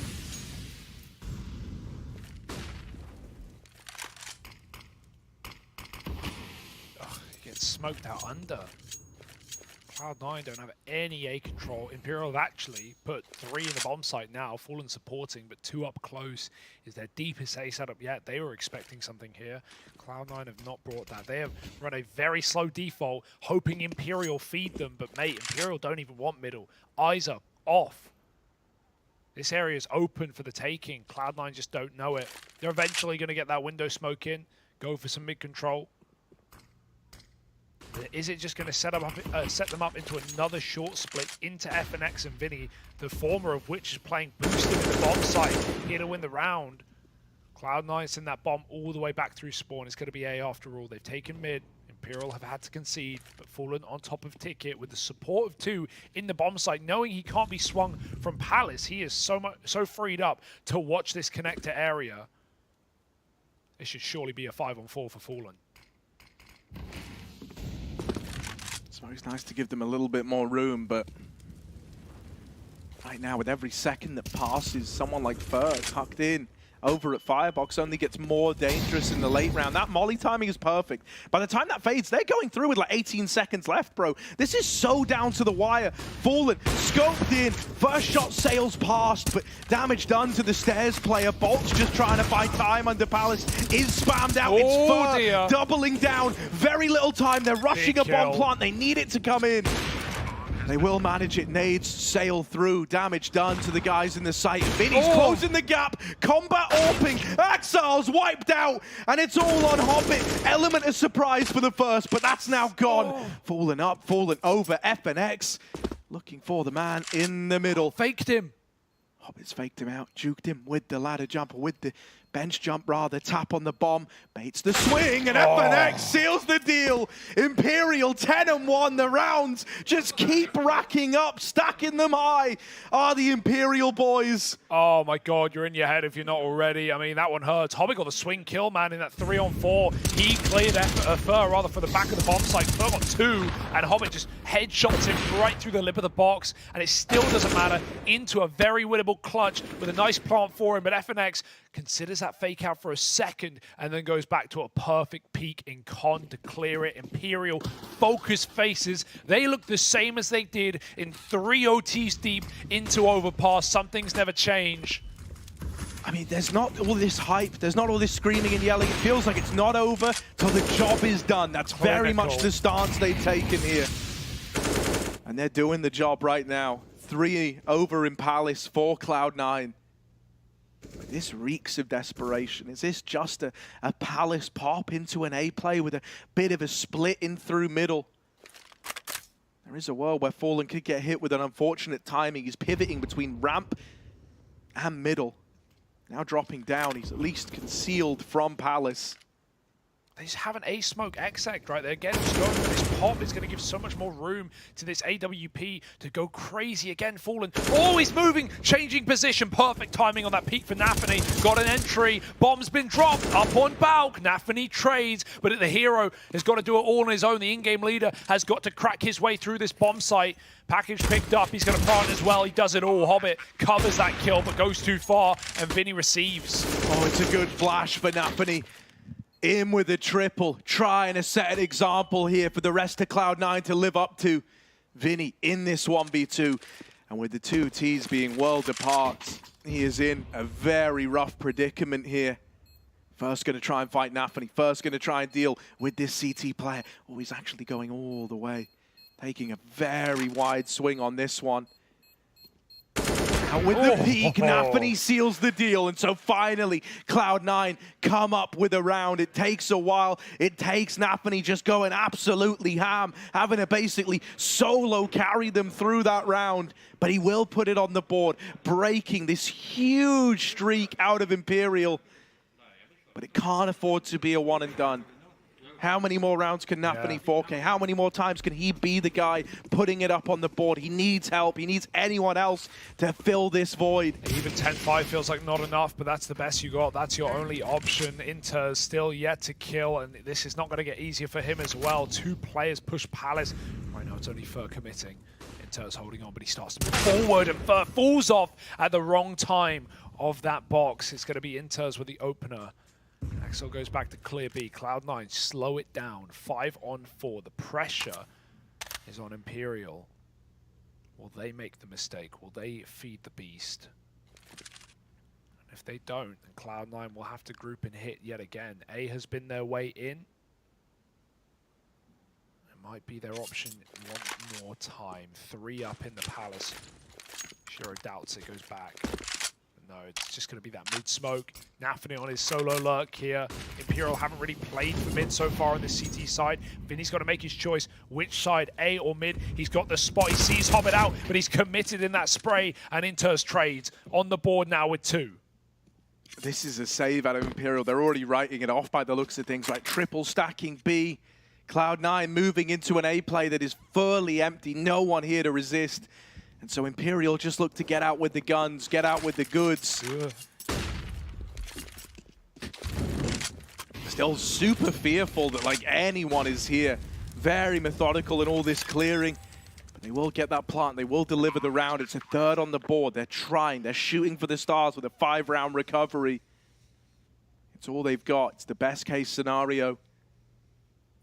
I wonder if we'll see that stuck in A setup that Imperial ran a couple of rounds prior in the round that Hobbit couldn't clutch out in connector. They had Fur and Bolts under Balk in backside with that same supportive CT orb. This round the B lean is just going to mean the save, and Cloud9 could never break through the B hold. That's the mind game already beginning.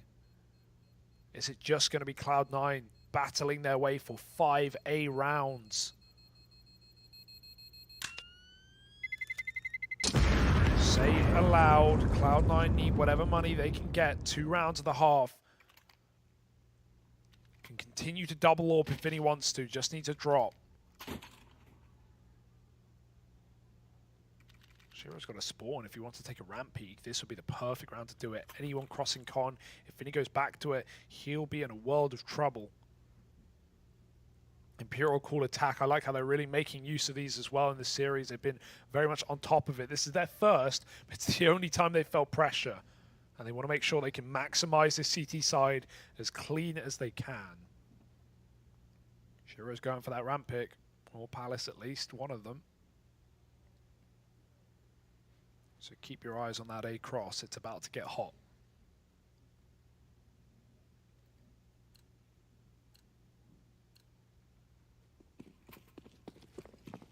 He's leaning Palace with the orb. Probably going to be something a little bit safer out of him here. Runs it early, but it's just a hold for a Palace push. Imperial, they learned their lesson last time. Don't imagine they go back to that. Slow into lower, taking this control.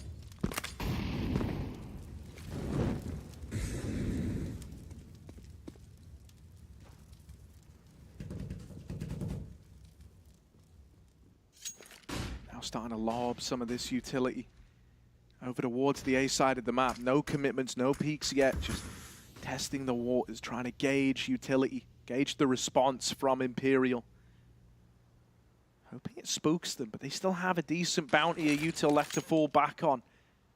That's going to prove paramount as Cloud9 now look to take mid. Smoke in the window. Mid now has to be watched by Vinny from the short side. Bombs back here, over on ramp. Cloud9 poising for another one of these A hits. And Imperial, they are 3 strong here.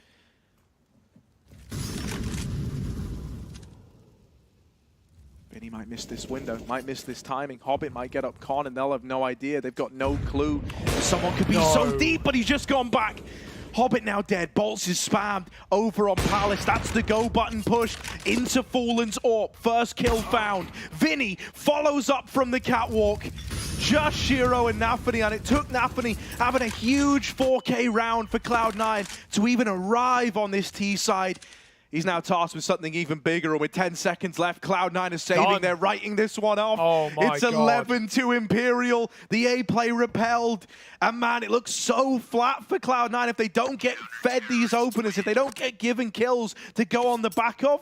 It all runs dry. I mean, that nade gave up the aim of the game completely. Vinny was just stuck on his angle towards top middle. He was not considering turning around, and they come up through connector. They throw the nade. Vinny just does this, sees the trajectory, comes right in with a kill, and at that point, when you see a player walking up, back turned through con, he's primed his team to lock down A. It's these double orbs that have done it all. Fallen barely got going on that second map. He barely had a chance to fire off the big green, but him and Vinny have been laying Cloud9 to bed in this CT side with those orbs.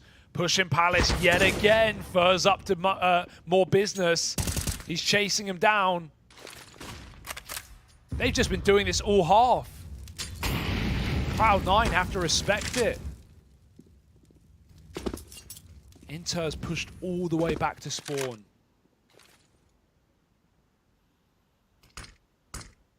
More mid-smokes, denying that info again, but that's never held Imperial back on these splits. Nafany doesn't want to walk the smoke, but may have to boost instead. Fallen's just stopped watching this, but it's not info Nafany has. He walks out until he is far enough away to run. Reset on this A site. Cloud9 with a lurk smoke gotten out of ramp, and the bomb will be joining. They know they lost Palace earlier on. Do they still think Fur's here? If Bolts can win this fight as well, it makes their life so much easier. Hobbit just tucks himself in for now. Waiting for the rest of the gang to move in, waiting for the rest of the squad to join, and Fallen back in CT. Fur able to turn around on a dime and help out at this A bomb site. They're paranoid about middle. They don't have eyes on it right now, and that's giving a little window where they could look to get in. FNX dead up on the catwalk. That is a big kill from Fallen. Bolts follows up with one of his own.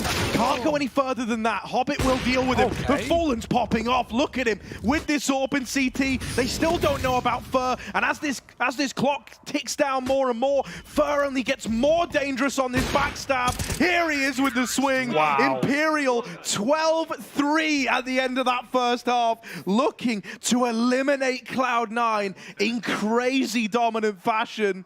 It was Fur sitting with a 2.0 KD on that CT side of Vertigo for the longest time. He now sits 18-6. That is a 3 KD. He is absolutely shredding C9. And it's not just him as well. FNX and Vinny initially on this double B hold, they completely forced the fear out of Cloud9. They sent them away from that B site for the remainder of the half. Head in hands. Devastation for this CT side now. As Imperial, we may never get to see this T-half. They might be ready to rock Cloud9's world and eliminate them in the Legends stage. Imperial grinded all the way through those RMRs from the open quals. And now they're here to end it all on the B-bomb side of Mirage. 3 kills for Inters. Axel, his quietest game yet. And in come Imperial. Yeah, Inter's having a really rough one right now. This is the round to try and step up, or else you're going to get overwhelmed. Vinny with that opener. Man, advantage taken. The stage is set for a pistol round win on the side of Imperial. They've got the plant. They've got the 5v4. All they've got to do now is stick the landing. Smoke slow down the retake, wasting a lot of time off this bomb, a lot of time off the clock. Cloud9, they've lost Nafany. Fur doubles up from the boost, and Hobbit out on an island is cut down. Imperial with a pistol round going their way at this scoreline. At 13-3, that could seal the deal on this series. There's no buttering it up, Harry. There's no other way to frame it. This is Cloud9 as good as done, dusted, and eliminated. Imperial just have to make it so. They just have to shut down 2 more rounds, 3 more rounds. And it doesn't feel like there's a way back in or out of the mind prison that is Cloud9's head right now. Unbelievable performance for Imperial this entire way. And top 4 in the world, but gone in the Legends stage. Never to see that stage in the championships. Cloud9 relying on their next rifle round at 14-3.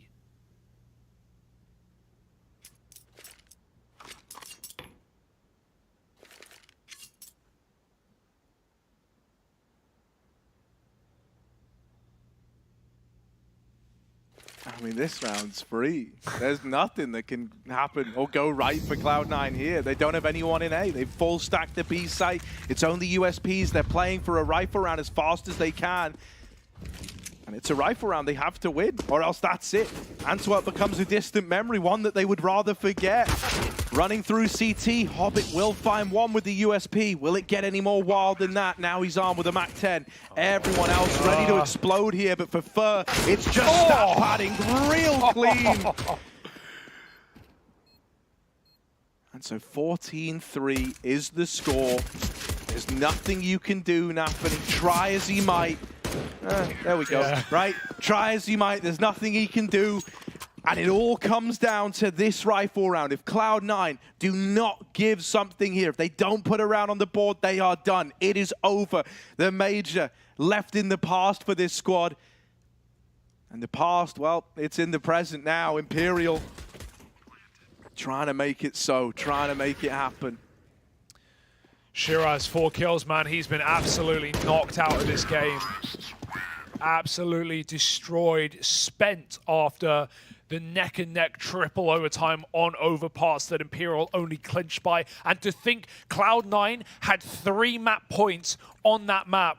3, well, 4 if you count, you know, that second overtime. They had 4 chances to close that map. If they did it, it would have been done in 2. Vertigo would have been theirs. Imperial knew that much.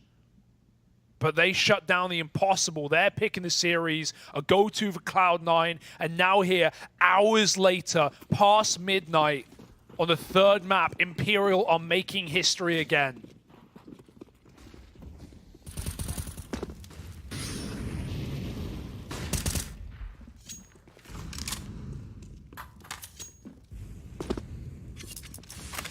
There were a lot of doubts, man. There really were. I mean, justifiably so. Other attempts to try and bring the old band back together had never stuck the landing. But this squad, there's something special at play. There's something else to it. A bit of extra rhythm in this last dance. Pep in their step now, and Cloud9 sweating every fight. Could be the one that gives up this game.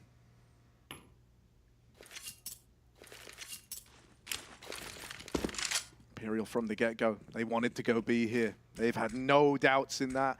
It's been the object of their desire the entire time. They didn't play anyone over towards A. They haven't really lent too heavy into middle. They're just holding for aggression. They want to lean on B. They want to lean on Inters, who's having a very rough go at it.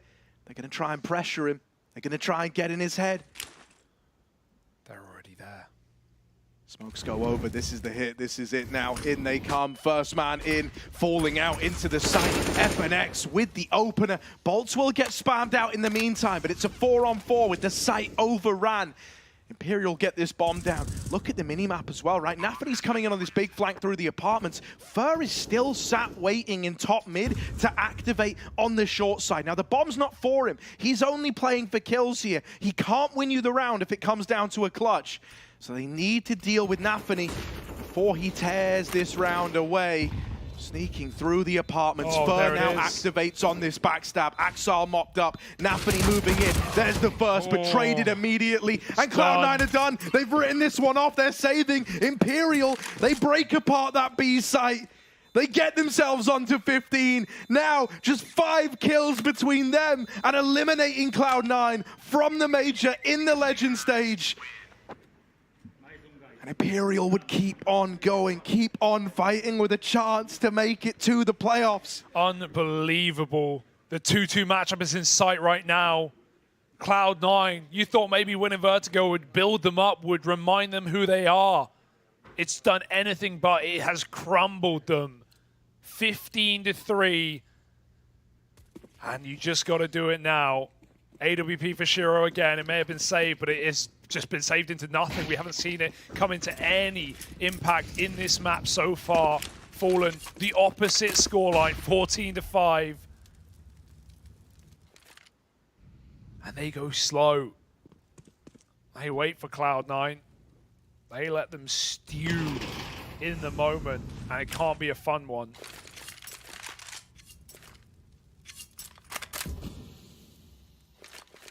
A painful minute and a half where any mistake will be punished. Every part of the map on lock. Imperial poised towards A, looking to late mid split with Fur and Vidi. Bomb back on Fallen at ramp. Got 2 players in the bomb site here for Cloud9. They are being so careful. Why offer a route back in? Why even give them a chance? Flash on ramp. Cloud9 can hear it coming. They can feel the rolling thunder through this A-bomb site. Fallen just trying to engineer around, man. He's throwing all this util, he's setting everything up, he's orchestrating it all. The conductor waving his wand, and well, here's the strings, there's the bass, it's all picking up, it's all reaching a crescendo. Bolts is the man to open. Nafany tucked in. He has been so consistent throughout this series. He's the only hope for holding down the A site, but he's deleted. Shiro with the leg, not the killing blow, will put a stop to the plot. They gotta go. They're in with a chance, they're running in, running out of time for Imperial, but somehow they do it. Seconds to spare, and they send Cloud9 packing. Cloud9 are out of Antwerp, and Imperial keep on fighting. Legends never die, they are just reborn. Years on, Imperial go through one more match. Those major playoffs, that champion stage, it's in sight.